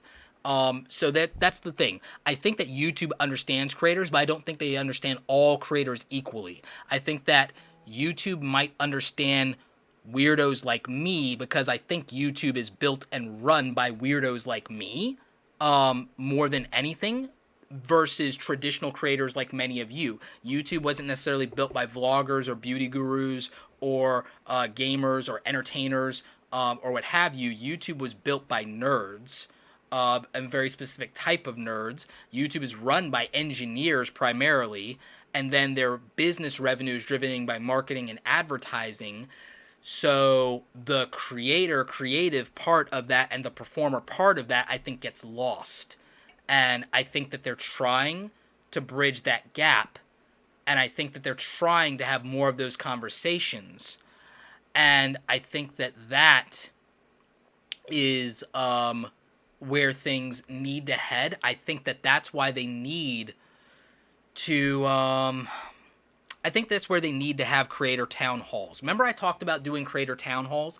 I think they need to do creator town halls, and then I think they need to have more representation of creators, because YouTube does a lot of work with creators like iJustine and creators like Andre from Black Nerd Comedy, and people like that, and the PewDiePies and the Markipliers and things like that. And they do stuff with big channels like that, and the Young Turks and those people. I like that they brought the CFO from the Young Turks in. Like, regardless of whether you care about politics, what I like about understanding their channel is how much they talk about the business model of their channel, because I think every creator needs to know what a chief financial officer thinks about a YouTube channel, because that's practical. And that's why I like the YouTube Creator Hub and the content they put there. So what I think is they need to reach out to more creators in the YouTube middle class. People in the YouTube middle class who have between 50,000 and 500,000 subscribers should be brought into the conversation more. YouTube should collaborate with them and have them on the YouTube official channel and the YouTube Creator Hub and do Q&As with them, and then have them talk about what the experiences and the challenges and the things that they would like to see in YouTube. So that is what I think. I think that we need more YouTube creators in the middle class. Christian Widow, thanks you so much for the super chat. I have no idea what currency that is, but thank you so much for that. I think it's equivalent to $13 US. Thank you so much for the support. So I really think that YouTube needs to work more with the creators in the middle class, because they will be able to have a realistic understanding of where you guys are trying to get. Because I think that here's the numbers that really do matter in YouTube. 100, 1,000, 10,000, and then 100,000, and then theoretically 1,000,000, but 1,000,000 kind of doesn't matter. And here's why I say that. 100 unlocks certain features. 100 subscribers unlocks certain features for you in your YouTube channel. 1,000 unlocks most of the features in your YouTube channel. 10,000 unlocks all the features for you in your YouTube channel and gives you access to the YouTube creator space and puts you somewhat on YouTube's radar. So most of you should never really truly worry about getting 1,000,000 or 100,000, as that would be a nice to have, to really have power over all the features in your YouTube channel and really get the most out of it. All you'd have to do, and I say all you'd have to do, but like, bear with me on this, is get to 10,000 subscribers to unlock everything you need to unlock. What 100,000 subscribers does for you is it gives you a little bit more intimate access to YouTube, but nothing as special as you might think. And you could technically get to that without 100,000 subscribers if you're doing something unique and cool enough.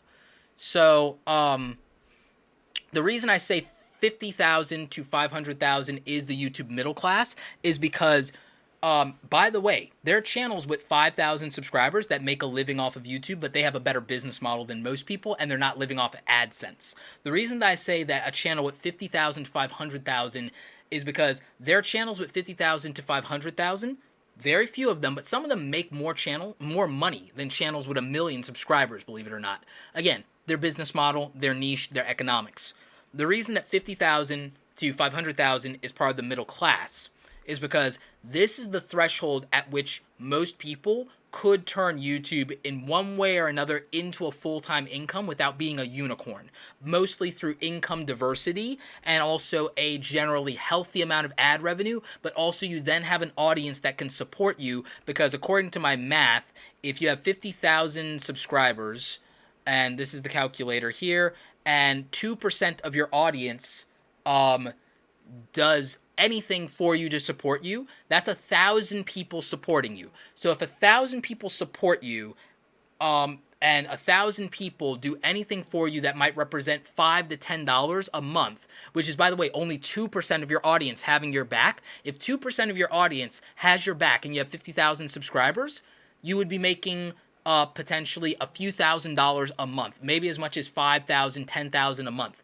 If you have 1,000 people who have your back, and they have your back to the tune of anywhere from $2 to $5 to $10 a month, that's enough for you to make a living and to have an honest shot at this just from the support of those subscribers. This could be buying your merchandise. This could be donating to you in Patreon. This could be super chats. This could be buying a product that you have. Any number of things. And that's why income diversity matters.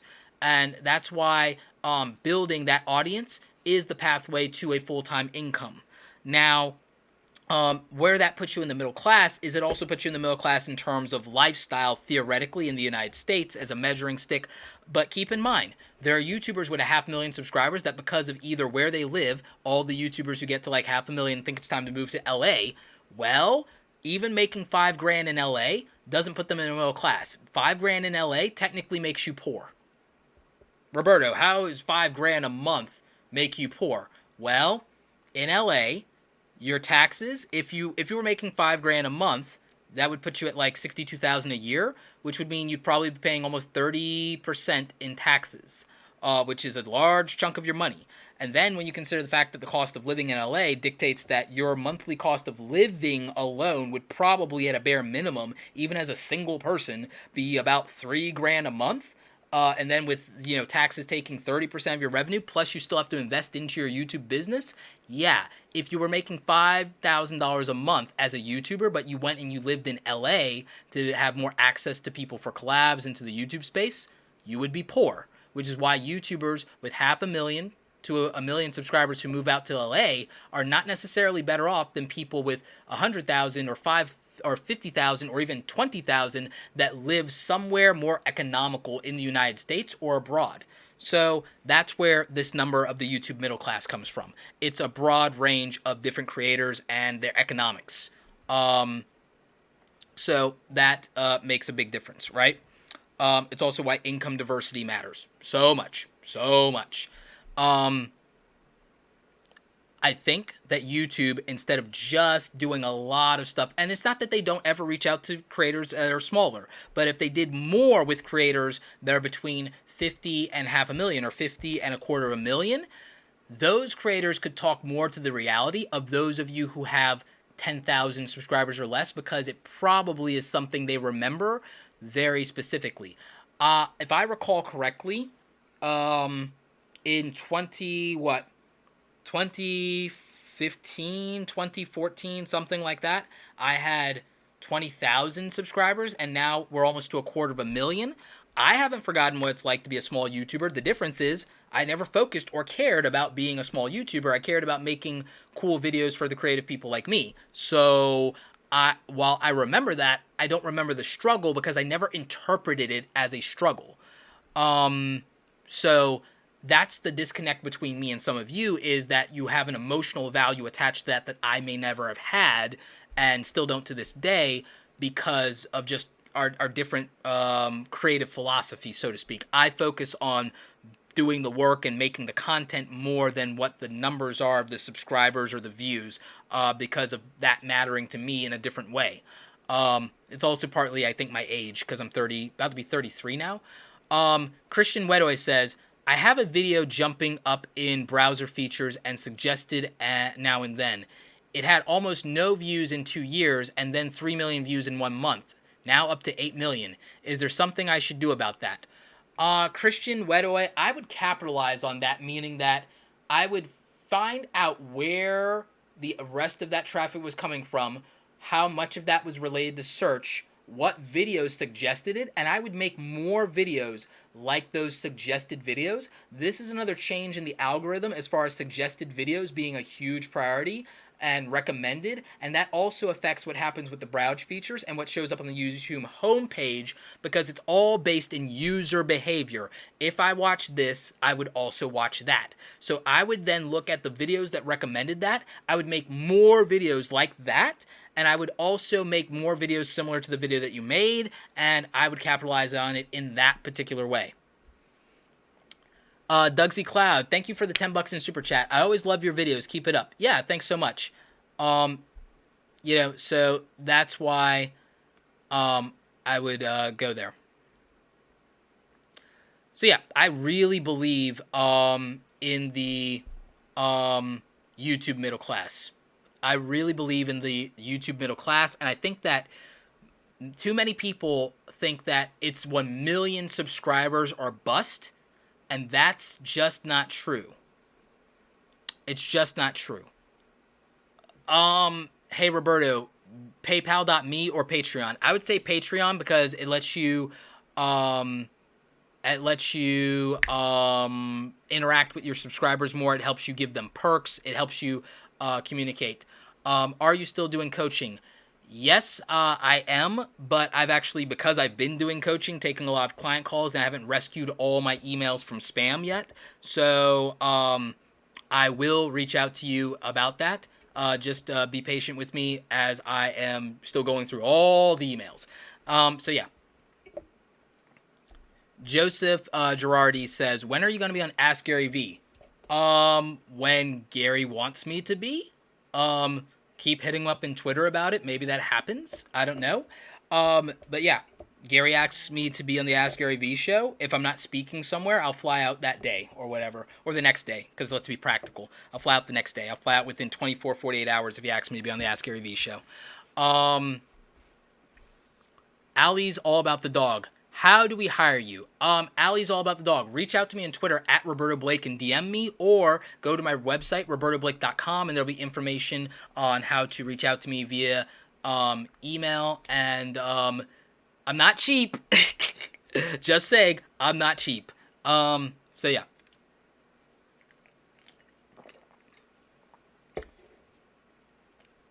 Oh yeah, Blab people watching. Yeah, I miss Blab as a platform, but hey, we got YouTube Live now.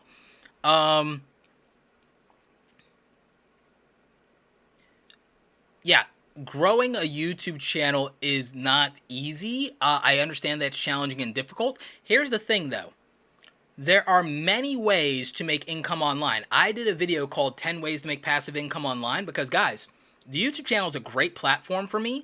The YouTube channel definitely helps with my whole personal brand and making that a viable income. But do not forget that I also run my own online business called Create Awesome Media, and that I do coaching, consulting, and training through that, both for individuals and corporate entities, and that I make a substantial amount of money from that business as well. And that also this summer, like I talked about, I'm going to be building a personal branding course and a YouTube like an intermediate to advanced YouTube course, because I think that my content here helps beginners that, you know, are starting out. They don't have the money to invest, but my new courses are going to help people build a personal brand from scratch and build an online business that's profitable. And then my YouTube creator course is going to help people who have a YouTube channel that they're growing. Maybe they're not beginners and they need to make it more substantial and they need to break down the true 12 pillars of YouTube.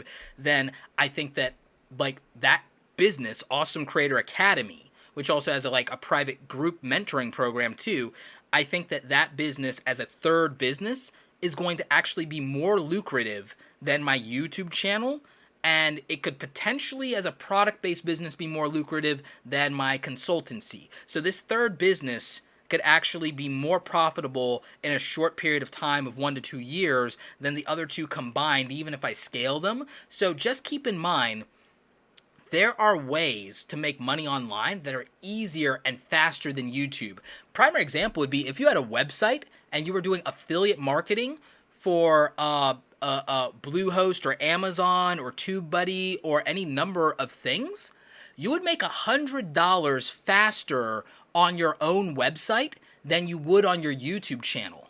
You guys would make, to get paid by YouTube, you have to clear $100 in YouTube, and you have a better chance of doing that on your own.com, your own website, and blog through affiliate marketing and through selling your own product or by selling a service of some kind. You would make $100 faster doing that than making $100 on YouTube, because YouTube is based on views and ad revenue, things that you don't control nearly as much. Sebajin Games, 2 questions. 1, what affiliate links would you use for gaming, comic, etc., nerd culture? How can I use Snapchat to leverage this type of brand? Because you can't link out, I don't think you can really use Snapchat nearly as effectively, even though it has the demographic. Instagram and Instagram stories as a whole is better for you because you can tag people, you can link out to a website, and the content can stick around longer. So over Snapchat, Instagram stories, if you want to make money, is better. You make more money on Instagram stories and Instagram as a whole and that ecosystem and Facebook over Snapchat almost any day of the week, unless you're a consultant.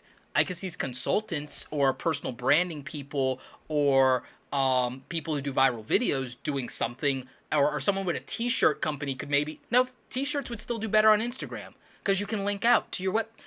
Yeah, Instagram beats Snapchat. I'm saying it. I'm declaring it. Instagram beats Snapchat, kills it, crushes it. It's better. If you want to make money, in my opinion. Larry Snow, this has been an inspiring, amazing and inspiring. Thank you so much. Thank you for another 15 bucks in Super Chat, Larry. Awesome. So yeah, I think all of you would make more money on a website with a blog that is tied to your YouTube channel and can promote your YouTube channel and can use your videos on the platform. I think you'd make more money doing affiliate marketing, selling a product, and selling merchandise on your own website faster.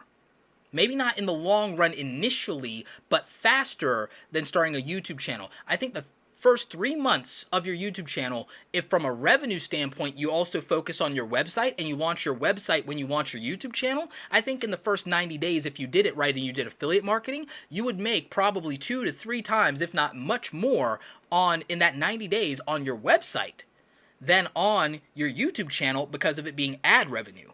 And you can do affiliate links on your YouTube channel, yes, but people, as you guys know, just don't read the description sometimes. But with a website, you don't have to worry about that because it's text, and it's images, and there's clicks, and so you would make more money, in my opinion. Primary example, Bluehost. By the way, if you want to start a website today, or next week or whatever, robertoblake.com/Bluehost. That's my affiliate link. You're helping support the channel when you use that. When you guys use robertoblake.com/Bluehost, do you know what happens? If you get the cheapest plan that Bluehost offers, I get 75 bucks. Now, granted, they take 60 days to pay me, but it stacks. And every time you guys buy the cheapest website plan that Bluehost offers, I get 75 bucks. If you were going to try to get 100 or 75 bucks in YouTube's average CPM is roughly $2 to $5 per thousand. Your RPM is based somewhat on a 55-45 split. So assuming that's the $2 minimum, you're still only getting about $1.15 per thousand views, which would mean you'd have to get roughly 100,000 views. But oh wait, no, that's not true because YouTube only on average monetizes anywhere from 30 to 60% of the views, which means, okay, you'd have to get 250,000 views before you, no wait, I'm doing that math wrong. No, it's not 250,000. Wait, let me do the math. No, it might be for most of you. For most of you, not everybody, but it actually might be. Let me do this math per thousand. Hang on. Let's get this math right. So assuming that YouTube is going to end up paying you $1.15 per 1,000 views. And let me assume that you got 250,000 views in a month. $1 per thousand. So, okay, so 250,000 times $1.15. Okay, so if you wanted to get, okay, I got it. All right, so 100,000 views could get you, okay. So if it's 100,000, it's $1.15. Yeah. All right, so to make $115 on YouTube, in the worst case scenario, based on the math that I just did, you would have to get 100,000 views before you get $100. You'd have to get 100,000 views for most of you. In the worst case scenario, when you're getting started, when your videos are worth the least amount of money, you'd have to get 100,000 views to get your first $100 on YouTube on average. Now, take that with a grain of salt because it fluctuates and it's based on your demographics and it's based on what ads play and all that. But theoretically, most of you, your first 100,000 views is what it's going to take for you to get your first $100. Versus if you did affiliate marketing with a company like Bluehost, you get $65 to $70 on one sale.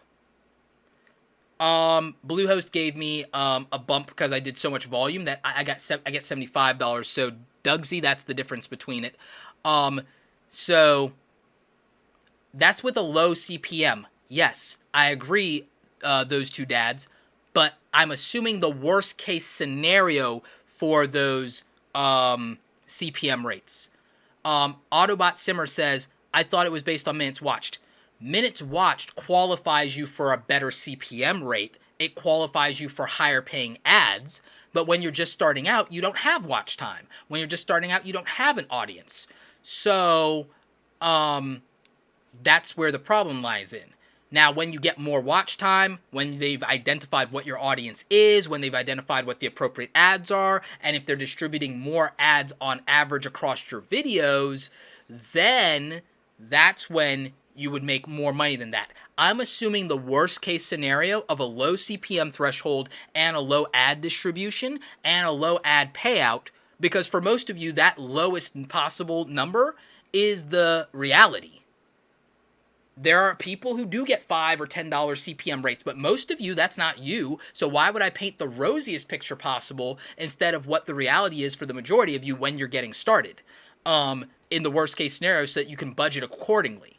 So that's why I think that affiliate programs that give you a $50 payout, a $20 payout, a $100 payout, it's probably easier for you to get 5 people like you who you solve the problem for, who enjoy your stuff, to get somebody to commit to doing that than it is to get 100,000 views. Let's say you are selling merchandise and what you get to take home after you sell a shirt is $5. It's probably easier for you to, in 90 days, sell 20 t-shirts and make $100 than it is for you to get 100,000 views and make $100 in the worst case scenario. So that's why I believe in those types of things more than I believe in AdSense. I know AdSense is easier. I know it's passive income. I know that means you get to focus on being a creator, but it's not reliable. You see that with the ad boycott, and you can't rely on the performance every month. But if you start selling something yourself, and if you have a community of 100 people, 50 people, 5,000 people that love you and support you, you have a much better shot at being able to make that money. And I'll tell you about Tim Schmoyer's story with that pretty shortly here. Ehab Fitness says, question please. 2 says Thursday and Sunday evening gets the most traffic. Will close time frame be an issue as I post twice a week for now? Thank you. I think that you should post as close to that as you can, and whatever the hour that TubeBuddy says you get the most traffic, you should post 2 to 3 hours before that, and then use social media to ramp up as much traffic before your peak time. That's my answer on that. I'll be doing a video about how often you should upload. That'll probably be tomorrow's video that I put out, by the way. But I have some other stuff that I want to do between now and then.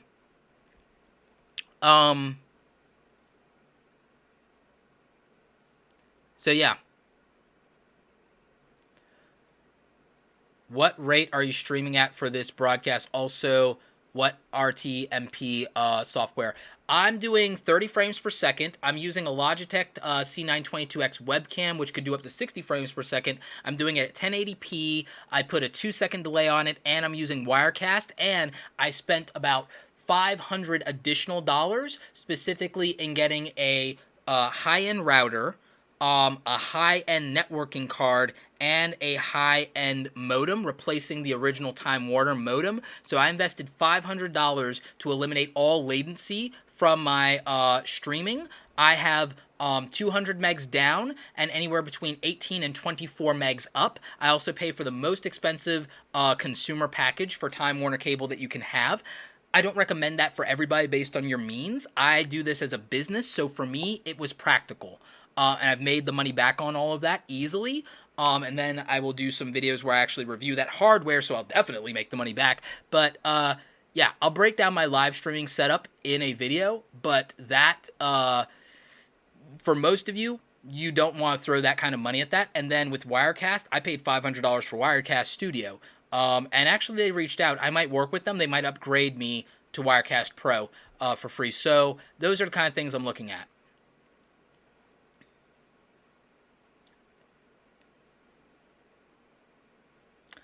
May Denishi. Roberto, question. I don't have 10,000 views yet, so my video stopped receiving revenue last month. So should I disable monetization until I reach this milestone? No, I would leave it in place. I would leave it in place until you hit and just hit it, and then it transitions. Diary of a Socially Awkward. Roberto, I'm starting a 30-day YouTube challenge on Sunday. Any advice for uploading every day for a month? Batch record as many videos as possible and stop being fancy on editing. No YouTuber who's not a filmmaker should be spending 2 to 4 hours editing their videos unless they're a filmmaker and they're only doing like 2 to 3 videos a week, then fine. But if you're going to do multiple videos a day, most of you should stop trying to be fancy and you should give yourself a time limit. If it's taking you more than an hour to edit a video, you're doing it wrong. And I say wrong loosely, I mean that you should not be allotting yourself more than an hour to edit a video so that you are forced to get fast. If you allot yourself all day to edit a video, it will take all day. I challenge all of you to try to edit a video in 30 minutes to an hour, and you have to live with whatever you can do in 30 minutes to an hour, and you will find that people are okay with the videos that you were able to edit in 30 minutes to an hour.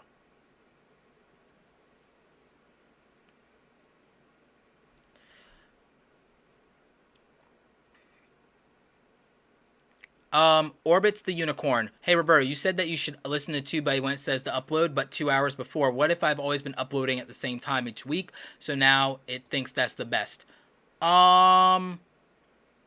If you've been uploading the same time and your audience is used to that, stick to that schedule. Heart Cliff Notes. Should I close my YouTube channel site until I'm ready to post a video? No, just whenever you get ready, post a video. I don't know why you're not posting a video. Post a video today. Post a video tomorrow. Post a video.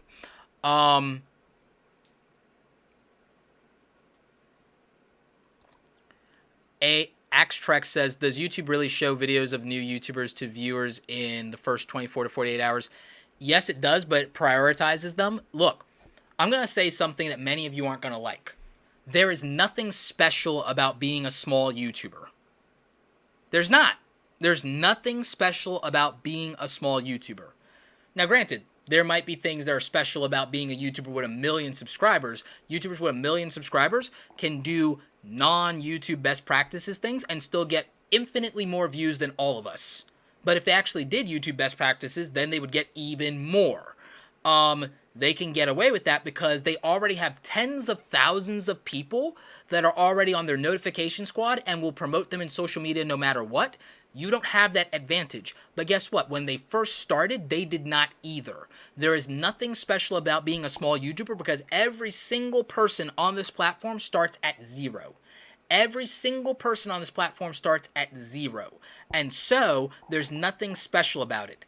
If you want to say it was easier back in the day, I disagree. Because no one knew what YouTube was, nobody respected it, and the platform was a lot clunkier than it is now, believe it or not, and it was a lot uglier than it looks now, and there wasn't any mobile app distribution for it as well, so, and a lot of the features we currently have that make it easier don't exist. Also, YouTube used to crash in the middle of uploading videos a lot more back in the day, so it's not easier for people who started a long time ago. There are people who've been on YouTube for 8 years and don't have 10,000 subscribers, so all of that is empirically false, and there is nothing special about being a small YouTuber.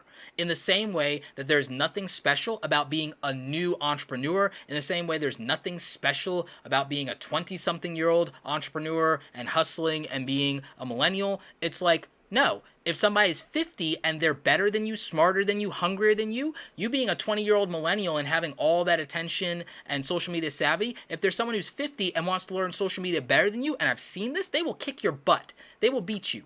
Meritocracy matters. I've seen 40-year-olds come to YouTube and dominate kids easily in the marketplace and get demand because somebody that wanted that content didn't care about how old that person was. A bunch of the big YouTubers are about to hit 35 and 40. They're practically, some of them are parents now, and they still get tons of people that support them even when they change their content. So it doesn't matter how small you are today. What matters is, are you going to work every day for the next 5 years to get what you want? And are you going to get good at what you're doing over the next 5 years, or 5 years from now, are you only going to be as good as you were a month ago? Real talk. I think that the biggest issue is that people are worried about growing a number instead of growing a skill, instead of growing their comfort level, instead of growing their charisma, instead of growing their confidence, instead of learning. I think that if you focused on personal development, that, and if you also stay in your own lane and you don't compare yourself to anybody, that's how you're gonna win. That's how you're gonna win. Do you know how do you know what the tipping point was for, like, fun fact? Do you know where I started growing on YouTube? I started growing on YouTube when I started doing my Create Awesome t-shirts, because then I was comfortable in my own skin because I wasn't worried about what I was wearing. When I got comfortable on YouTube and I embraced the fact that I like hats. I have a hat collection. And I used to wear fedoras, but my dreads won't accommodate it now until I change that up. But like, when I got comfortable, when I decided that it's cool to have my Star Wars bobbleheads on my desk because I collect bobbleheads, when I decided that it's cool to have all my nerd stuff, when I got like comfortable reviewing my tech gear the same way that I would talk to my friends and family about my tech gear, when I got comfortable on camera, that was the tipping point for where I started to grow in YouTube. It was when I got confident and comfortable because I was in my own skin, and I was better on camera, and I could laugh and smile and joke a lot more. When I got comfortable to do that and to just be myself, that's when people started sharing my content. That's when people started coming back. It was the confidence. And I was confident because I was being myself more instead of thinking I had to be a little bit more professional. I didn't think I had permission to tell jokes. I didn't think I had permission to be quirky. And I thought that I had to do fancier things than I actually did. And so, like Gary Vaynerchuk would say, I would say stop being fancy and start being you. If you stop being fancy and if you don't obsess about the algorithm, but you learn the algorithm, and then you figure out, well, how do I fit in that thing? Or what is that? How do I make that work for me, instead of being frustrated or sad about it all the time? And you just approach it with confidence and say, oh, challenge accepted. Every time YouTube changes something, I actually get excited instead of frustrated, because I'm like, oh, cool, I'm not bored now. I'm not bored. Because I'll be honest, sometimes I find myself getting stir crazy because I figured out, guys, I looked at my top 12 videos. I know exactly which videos will get 50,000 views. I know exactly what videos will get 50,000 views, but I'm not interested in doing those as much as I'm interested in doing a live stream with you guys. I'm not interested in doing that as much as I'm interested in doing creative thoughts or doing this thing or doing that thing. So I do what I want. I do what I like. I don't worry about, here's where I'm different than other YouTubers, and I don't say this in any demeaning way. The thing that's different between me and many other YouTubers is that I don't put YouTube first, and I never have, and I probably never will. I don't put YouTube first, guys. I just make YouTube work for me.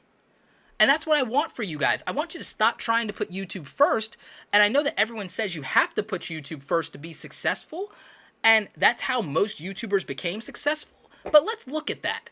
Let's really look at that. A lot of the successful YouTubers that you know, have you not noticed for the last 3 months that everybody's been like really depressed? Have you really not noticed that? And have you not noticed that like there's a reason that PewDiePie called out false positivity, and that he says for years on YouTube, PewDiePie admitted this in a video called, go look up this thing called false positivity on YouTube. It's one of his better videos. He talked about the fact that for years he faked positivity on YouTube. And you have to think about, why is that? And then when he canceled his vlogs, when he was doing vlogs, which were actually pretty cool, like he said, oh, I canceled the vlogs, it was too much, I put YouTube first, I'm not happy. And that was real to me, because I see a lot of my friends, I see a lot of my homies putting YouTube first, and it's killing them, it's killing their creativity, it's killing their drive, it's demotivating them. And I think that it's not just affecting these big YouTubers, but I think it's an example of why that's dangerous, and why small YouTubers should look at that and learn from, crap, I should not take this seriously in that way. And so, that. Autobot Simmer says, would goals be a bad idea? I like you said, like to get 100 subscribers in 6 months, or does having a goal like that count as obsessing with the numbers? I mean, it depends on your personality. It depends on how devastating it's going to be to you if you don't hit that goal, right? I think that reasonable expectations are important. I think goals should not be about results. I think goals should be about work. I think as a society, this is why I philosophically believe, and then in like 5 or 10 minutes I'm gonna go because I need to eat something. But like philosophically, what I believe is that people have put results in front of the process, and that's putting the cart before the horse. I don't think anyone respects work anymore. I think people only respect results, and I think that's where the obsession with setting goals is. And I think a more important goal than losing like 10 pounds is being able to sustain doing 30 push-ups, right? I think having the physical stamina to to run for 20 minutes without your lungs being on fire is more important than how much weight you lost doing it. I think that the process, I think that refining your process, I think that acquiring a skill is more important than setting a goal of how much money to make from that, or how many views or subscribers or this or that, then get to it. I think that you have to really think about the work. And I would say, instead of having a goal of getting 100 subscribers, I would set a goal of producing 30 quality videos in 90 days or 60 days. I would think that it's more important to have a goal for how much work you can output, because the results will just be a byproduct of that. Sidekick Hero says, Roberto, what do you think about putting YouTube first? Because you said in another live stream that you did a lot of work, a lot of hours, and you didn't have time for other things. I think I got that wrong. You kind of did, because what I said was, I was talking about my business outside of YouTube. I was talking about the fact that what I do for my business, Create Awesome Media, and then when I'm building with Awesome Creator Academy, and then with my consulting and coaching clients and speaking and travel, that I put a ridiculous amount of hours into that and don't have time for other things. But by the way, I've been making time for other things, which also include my new Nintendo Switch. So yeah, I've definitely been making time for other things, and I don't put YouTube first. You guys might have noticed that I don't put YouTube first because I took a week off. And I clearly don't put YouTube first. So, that's what I think about this whole thing, and that's where I would say you have to set practical goals about work and a process and what you're going to do. Like, again, setting a goal of getting your editing down to 30 minutes to an hour. That's a practical YouTube goal. Setting, like, maybe I should, in my Twitter, be setting, like, challenges or goals for you guys in Twitter so that you understand this better and so that you have something to do. Because I think that instead of worrying about views and subscriber counts, what you should be looking at is, how do I get better? And what that means, I think, is, how do you get better at your editing? How do you get better at your camera positioning and framing? How do you get better at your lighting? How do you get better at organizing your videos and your playlist? How do you get better at your on-camera presence? How do you get better at having less flubs? How do you get better at carrying a conversation? How do you get better at engagement with the subscribers you have? Because many of you do not reply to every single comment. I have like 6,000 comments or something a month. I don't reply to all of them. I can't. That's too many. I have 200,000 subscribers. There are many of you with 1,000 subscribers, and I'm out engaging you. I should not be able to out engage you if you have 1,000 subscribers and you're only getting 50 comments a month. I should not be able to out engage you. You should be able to reply to every single one of those people and give them 15 seconds. 100%. Lauren, thank you so much for another $5 Canadian. As long as you're getting content out, blogs, videos, photos consistently, can you build your brand successfully rather than, say, 5 videos a week on YouTube? Great question. I think it depends on your content and on your strategy. I also think it depends on your business plan for monetizing. I think that for some of you, you should use the strategy that I like. I use YouTube videos as my top level content, and then I might get an article out that's related to a video, and then I will link out to that, and I can make money off the links on the article, just sometimes more easily than on the video, even if it gets less reach. But then it's also archived in a new way, and it's a new format. Then I can use photos and Instagram and things to attract people, to get their attention, to get me back over to my other platforms. So that's a thing. I use my email list for more direct connection, and then I have affiliate links there. So there's, all those things. So I think that that's practical. And then I think the other thing is it just depends on your temperament, your personality, and how you best create content.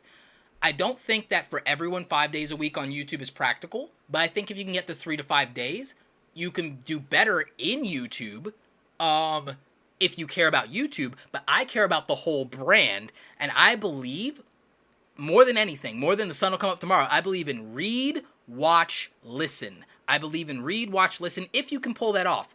Not everyone has that ability, and not everyone can do it themselves like I do. I'm actually building a team. I'm still solo right now, but I'm building a team because I need to not do solo things anymore. I need to prioritize my other 2 businesses, and then the 4th business that I'm going to build. Yeah, that's a thing. I'll talk about that some other time.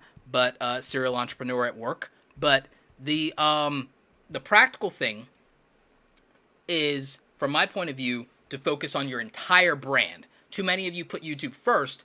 I would say you got to put your own personal brand as a business first, which is what I do. That's why I created the Create Something Awesome Today podcast. Not all of you can sit down for an hour-long, 2-hour-long, 3-hour-long live stream. Not all of you can even sit down for a 10-minute YouTube video and do nothing else. But you can tune into a podcast, throw it in your earbuds, and go take a run, which you guys should be doing that. You should get out of the house and running and jogging and working out and doing all of the things. Fit life, so you should be doing that. But that's what a podcast does. And so I believe in that. It's also another way to monetize, and it's another way to grow a brand in a business, independent of YouTube, independent of the YouTube algorithm, and it can bring a whole different type of crowd to you. So I believe in that. I also think the same thing for a blog. Everyone wants to say, oh, blogging is dead. It's like, are you kidding me? There's still plenty of people and plenty of digital magazines out there. I disagree. And again, it's let people consume things the way they want. If you show up in these different places, you have different vehicles, then you're not beholden to YouTube. If you have a blog or a niche micro website and you focus on sales or affiliate marketing there, you could build a 6-figure business around that independent of YouTube. If you want to build a membership site, you could build a 6-figure business around that independent of YouTube. If you want to build training courses, you could build that independent of YouTube and build a 6-figure business there. And then you're not beholden to YouTube. And then when there's an ad boycott or some other craziness, you're not crying. So I believe in those things. So that's my answer. Very long-winded answers that. Thanks again for the super chat. Larry Snow, thank you for another $10 in super chat. Roberto, I feel like you're talking to me. Challenges accepted. Right on. Good for you, Larry. Like, yes. So yeah. By the way, more episodes of the podcast are coming. Check out the podcast. It's called the Create Something Awesome Today podcast. You can find that in Stitcher, SoundCloud, iTunes. You can go to robertoblake.com/iTunes. If you guys do enjoy the podcast, do me a favor. Go to the podcast over in iTunes, drop it a review, and whatever rating you think it deserves. If you're enjoying the podcast, I would love that feedback. It helps more people discover it. But yeah. The Average Dan, appreciate your business-first approach. Absolutely. Big plans for 2017. Thank you so much, Average Dan. I hope that you do well in 2017, brother. Like, again, super appreciate the $5 in super chat. Podcasts are huge right now, guys. Podcasts are huge. Do you know why podcasts are huge? Passive enjoyment, passive engagement. With a podcast, someone could be working out in the gym, someone could be at their job, and they can listen to you, have you in their ears, and then they're building a deeper relationship with you. So, yeah. Omari Price, can you still make money with the YouTube AdSense boycott going on? I'm still making money. It depends entirely on your channel. I'm still making money. Not everyone is. It really depends on your channel, my friend. I've talked about that. Watch my video on it. Roberto, I've tried listening to iTunes, and it seems that some podcasts are blocked at work. Mine shouldn't be, but if it is, I've also distributed in SoundCloud. So you can go to soundcloud.com/RobertoBlake2, and you can listen there. And if you do, drop me a comment. So soundcloud.com/RobertoBlake2. And I did that so it's like easy to find for the YouTube people because it's the same kind of URL as the thing. animated thought, how do you think animators could get ahead on here? I actually did a whole thing about YouTube animators as an audio dump. So go to soundcloud.com/RobertoBlake2 and listen to that track, because I did a whole thing about it. I'll probably do a video at some point, but I did it there. So yeah, I'm going to be doing so many more videos on personal branding, because I really believe that all of you should have a website. Every single one of you should have a website for your personal brand, and every single one of you should be putting your personal brand first, and not YouTube or Instagram or Facebook or Twitter or Snapchat or whatever it is your favorite platform. Your platform should be the one that you spend the most energy on as a whole. And you should use those other things as a distribution and as a hub for your platform. You should have ownership of something that's yours, that no one changes the rules for. Because YouTube changed the rules. Instagram, Facebook, Twitter, all these people will change the rules on you at a blink of an eye. So you need to be in control. That's why I believe every one of you, your path to financial freedom is building your personal brand with your own website, and building some kind of product of your own, and also have some kind of service that you love to do for people. And if you have at least those things in place, you will have a better shot at controlling your income and being successful. And then YouTube becomes gravy, affiliate marketing becomes gravy. Just do it. Like Nike says, just do it. Nadine, thank you so much for the $5 in Super Chat. Your message is inspiring. Thank you so much. I'm fired up. Yep, fired up, ready to go. Love it. So yeah. So guys, if you need to start a website, they're not a sponsor, they are an affiliate. Go to robertoblake.com/bluehost. Go to robertoblake.com/bluehost. That does help support the channel here. And what's going to happen is you need to go there, get your own website, build your own platform, so that no matter what YouTube does, you have a way to communicate with your audience. You can build your email list. You can sell your product. You can do affiliate stuff. You have a place that you control where you can make money, and where you can build an audience, and where you can have a voice no matter what a platform decides to do to you. So I really believe in that, because there's so many people right now despairing because YouTube has changed the rules, because all these other platforms have changed the rules, and you need something of your own. So let's see. Someone's saying answer T-Bird's question. Roberto, one channel with 2 uploads a day versus 2 channels with 1 upload a day, and work to rank in search. It depends on your bandwidth. That's a personality question more than anything. I'm going to go to like 2 uploads a day when I hire people. That's me. If you've met the threshold of acceptable quality with your audience, sure. I mean, that blew up Gary Vaynerchuk's channel tremendously. It blew up Evan Carmichael's channel. Their views to sub ratio is not great on that, but the way that they do their brand, the same way I do mine, it doesn't matter. The other thing is, a lot of you obsess over view to sub ratio. That is dependent on your brand and the type of thing that you're doing. And I would say that it doesn't matter as much as many of you think it does. It does matter, but not as much as you think it does. I host my podcast on, or rather, let me rephrase that. I distribute my SoundCloud on SoundCloud, Google Play, iTunes, Stitcher Radio, TuneIn, Blog Talk Radio, Acast, all of them. It's distributed there. My hosting is mostly Bluehost. I'm moving some things, or rather almost everything, to them from 1&1 that I still have over there. I also use HostGator for some stuff, and I'm also doing some of my domains with Namecheap, but mostly I would recommend Bluehost because it's easy to use and the panel is convenient. They also have a great affiliate program for those of you who want to make money. My cartoon character was designed by Joshua Pomeroy. So Joshua Pomeroy Creative, he's done a collab here on the channel for artists and creative professionals before. I'm probably going to have him back on the channel. I might even do an interview with him for the podcast. So he actually designed Mini Roberto. I'm having him do some more character art for me.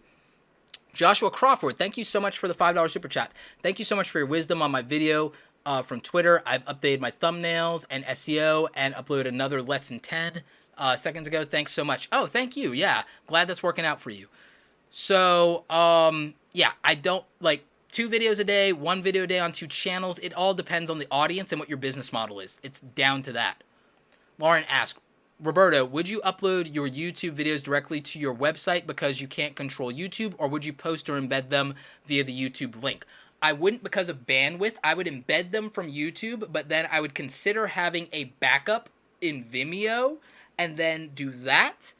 Even though you don't control Vimeo, I would think it's less volatile than YouTube. I would have backups of everything, and I also have physical backups of all my videos for the most part. So with that, it's a bandwidth issue and a cost issue. So that's why, I would do that.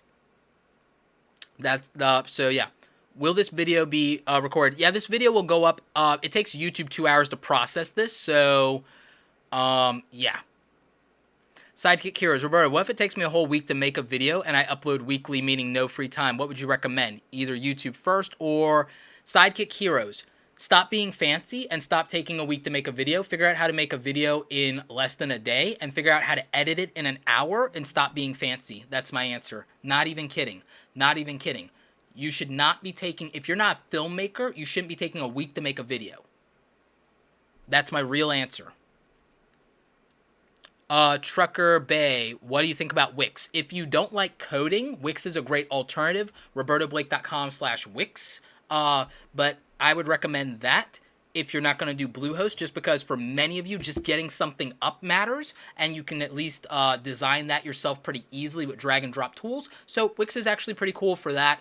I recommend it for those people. My sister tried to use Squarespace. She couldn't figure out Squarespace, but she could figure out Wix. So that's what I would say.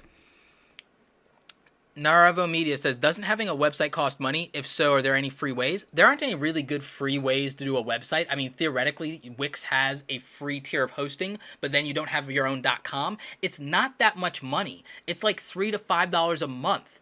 If you can't figure out how to afford $3 or $5, $10 a month, I don't necessarily think you should be on YouTube. I think that you should be figuring out some real way that you can make money if that is a barrier to entry for you. And I don't say that in any way disrespectfully. I'm just saying that that's the truth. If you can't figure out $5 to $10 a month for a website, then you can't be spending time making YouTube videos.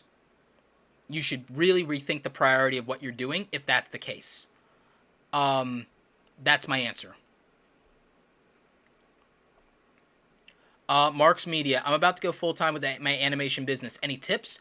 Sell templates, sell Adobe Character Animate puppets, find a group in a community for that, and so sell a product and sell a service and do animation samples on your YouTube channel and do some generic free animations that people can download if they give you an email address so that you have an email list. But don't make those fancy. Make them generic.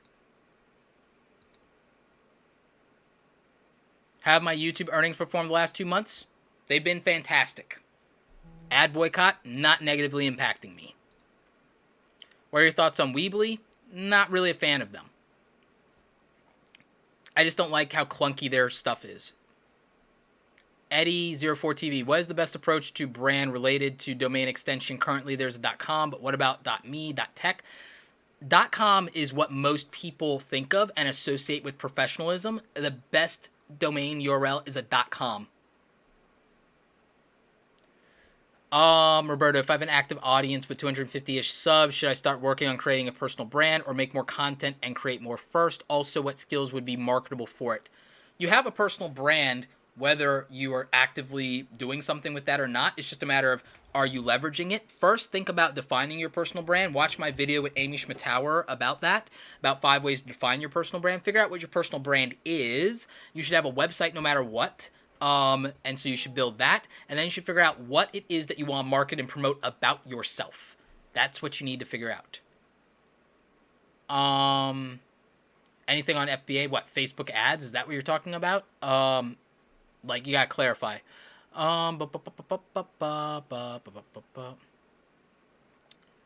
Dom's Production says, I'm a graphic designer, but I can't seem to build my website because I always change my mind on how it looks. Any tips? Stop romanticizing it. Done is better than perfect. Commit to something, because it's not about what you like. It is about what sells. Split C, are you going to do a giveaway? Nope. I don't believe in them. I don't believe in giveaways. Now, I believe if I did a contest, and it was an art contest, and I'm the judge, and then I like what you did, and then I give away a prize, sure. I don't believe in giveaways because I don't believe in bribing people for attention.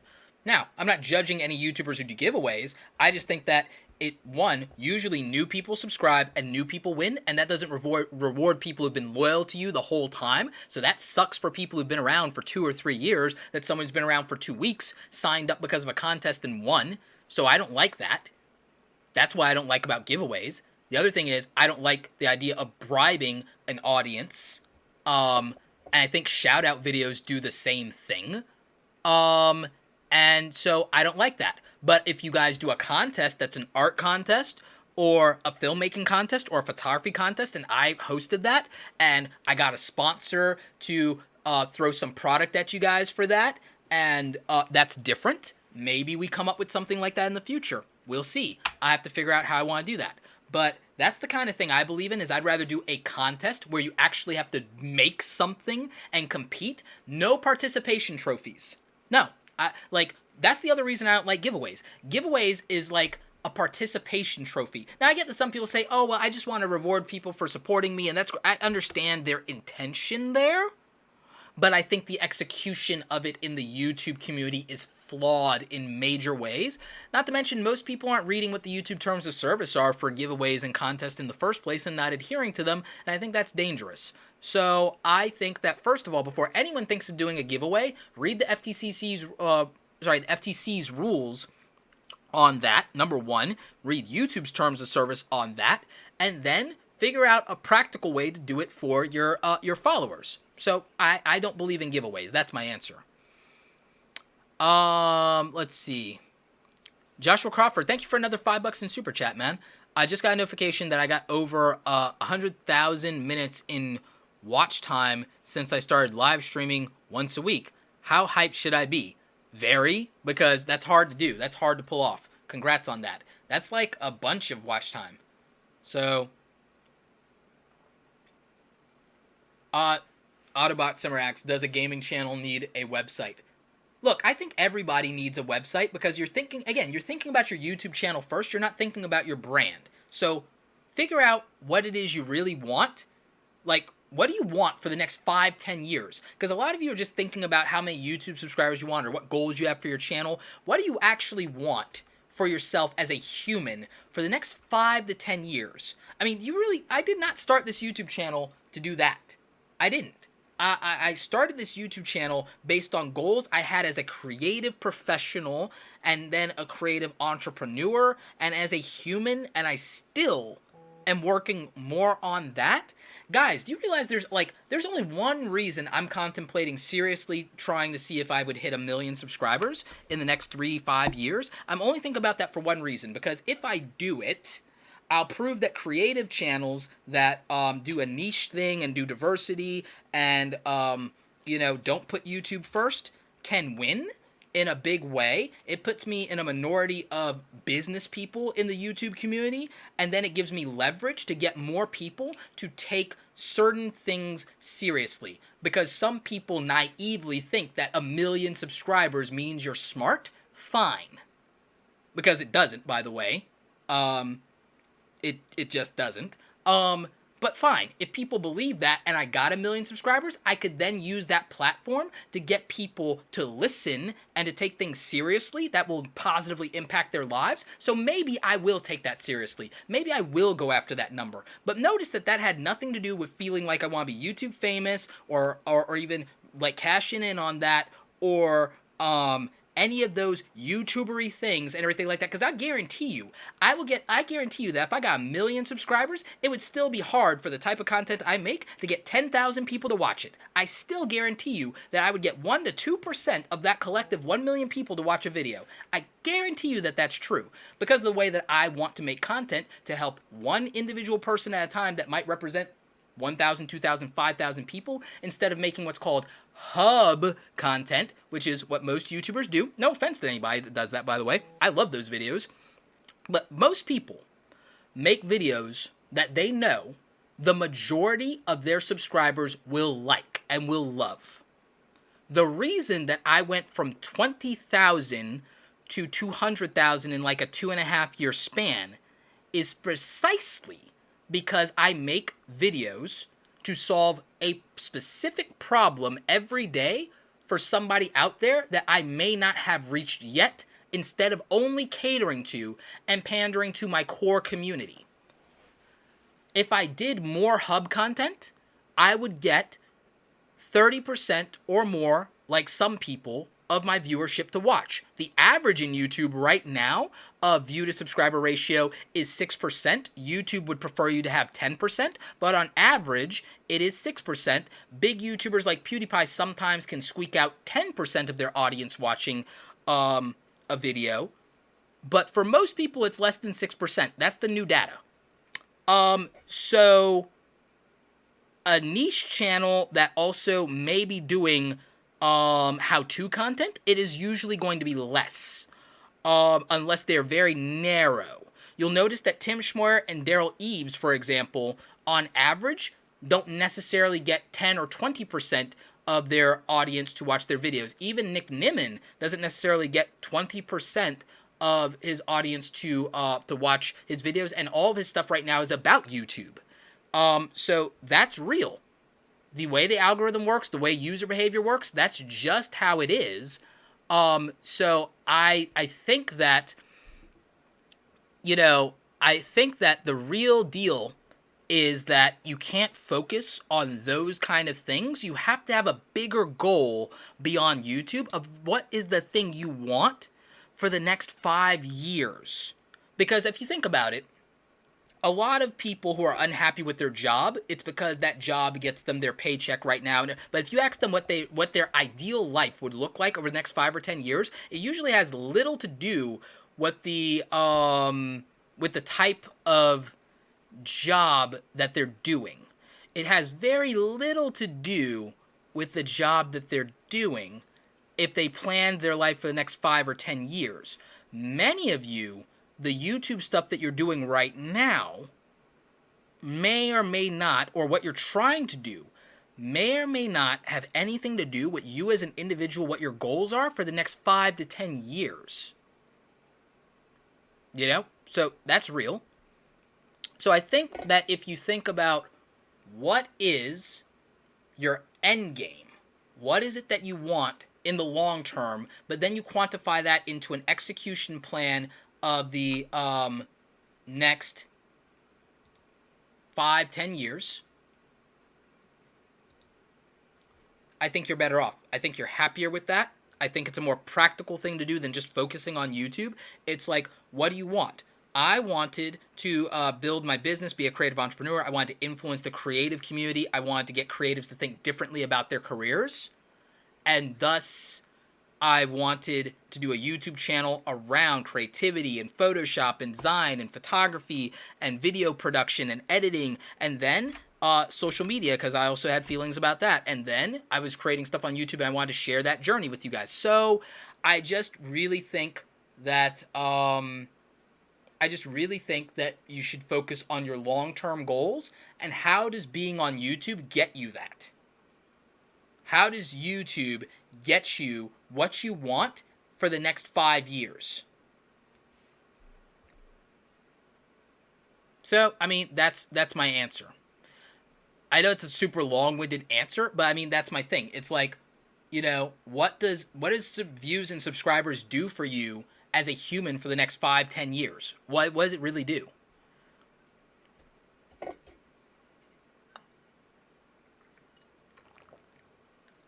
But yeah, I mean, I just think that if the channel does continue to grow, then in a short period of time, I can influence more people to think in a way that's more productive for them. Navarro Media, Roberto, I'm starting my cinematography business. I'm in high school without a steady income yet.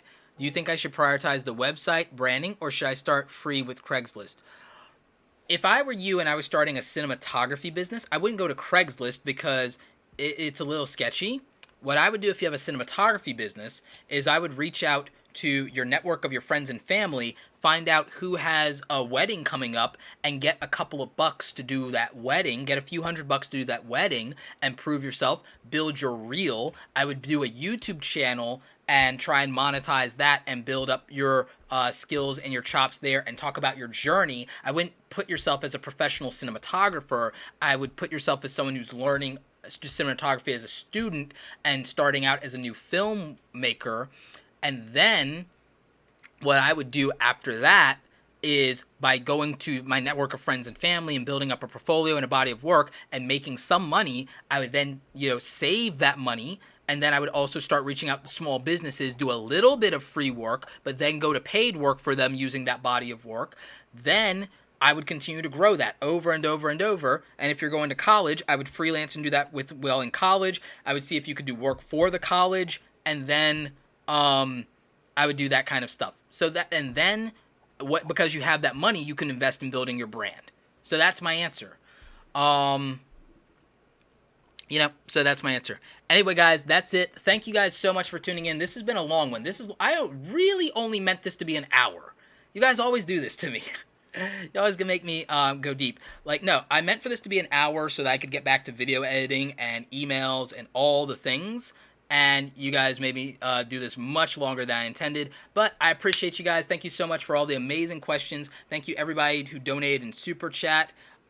Especially those of you who donated multiple times, like Lauren and Larry and Joshua Crawford. Thank you so much, you guys. Dugsy Cloud, Sijibin Games, Christian Wedo, Roland Takoka. Thank you, everybody. Clover Tack. All of you guys have been tremendous. Thank you, everybody, for tuning in. Thank you for sharing the stream. I'm drinking an Arizona, RX Energy herbal thing, so that's kind of cool.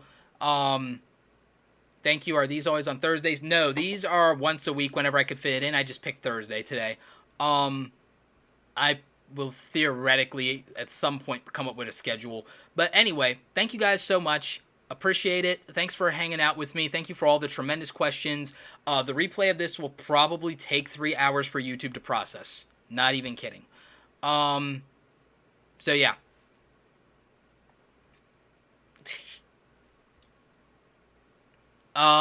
Let's see. Mike Polis, we want to sit here until you hit 225,000.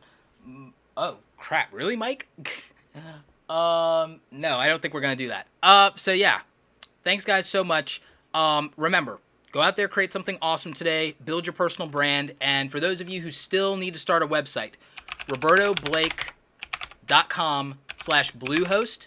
That supports the channel. That's an affiliate link, but it's also a really good, affordable web hosting service. That's who I'm moving all my stuff to, and I have a bunch of stuff over there now, and I really should just move the podcast there right now, too. And don't forget, check out the Create Something Awesome Today podcast if you want to listen while you're on the go to cool stuff from me. And I actually have a lot of special guests coming up for the podcast. Guys, it's been a blast. Thank you also for letting me take a week off from YouTube. That was really important to my business, and it was also really important to my downtime. It was also really important to me making some progress on Zelda Breath of the Wild. So thank you for that. And guys, at some point before midnight, there will be an upload to YouTube, so I'll appreciate it if you guys want to come back for that. And I'll just catch you on the next one. Go out there, create something awesome today. Take care.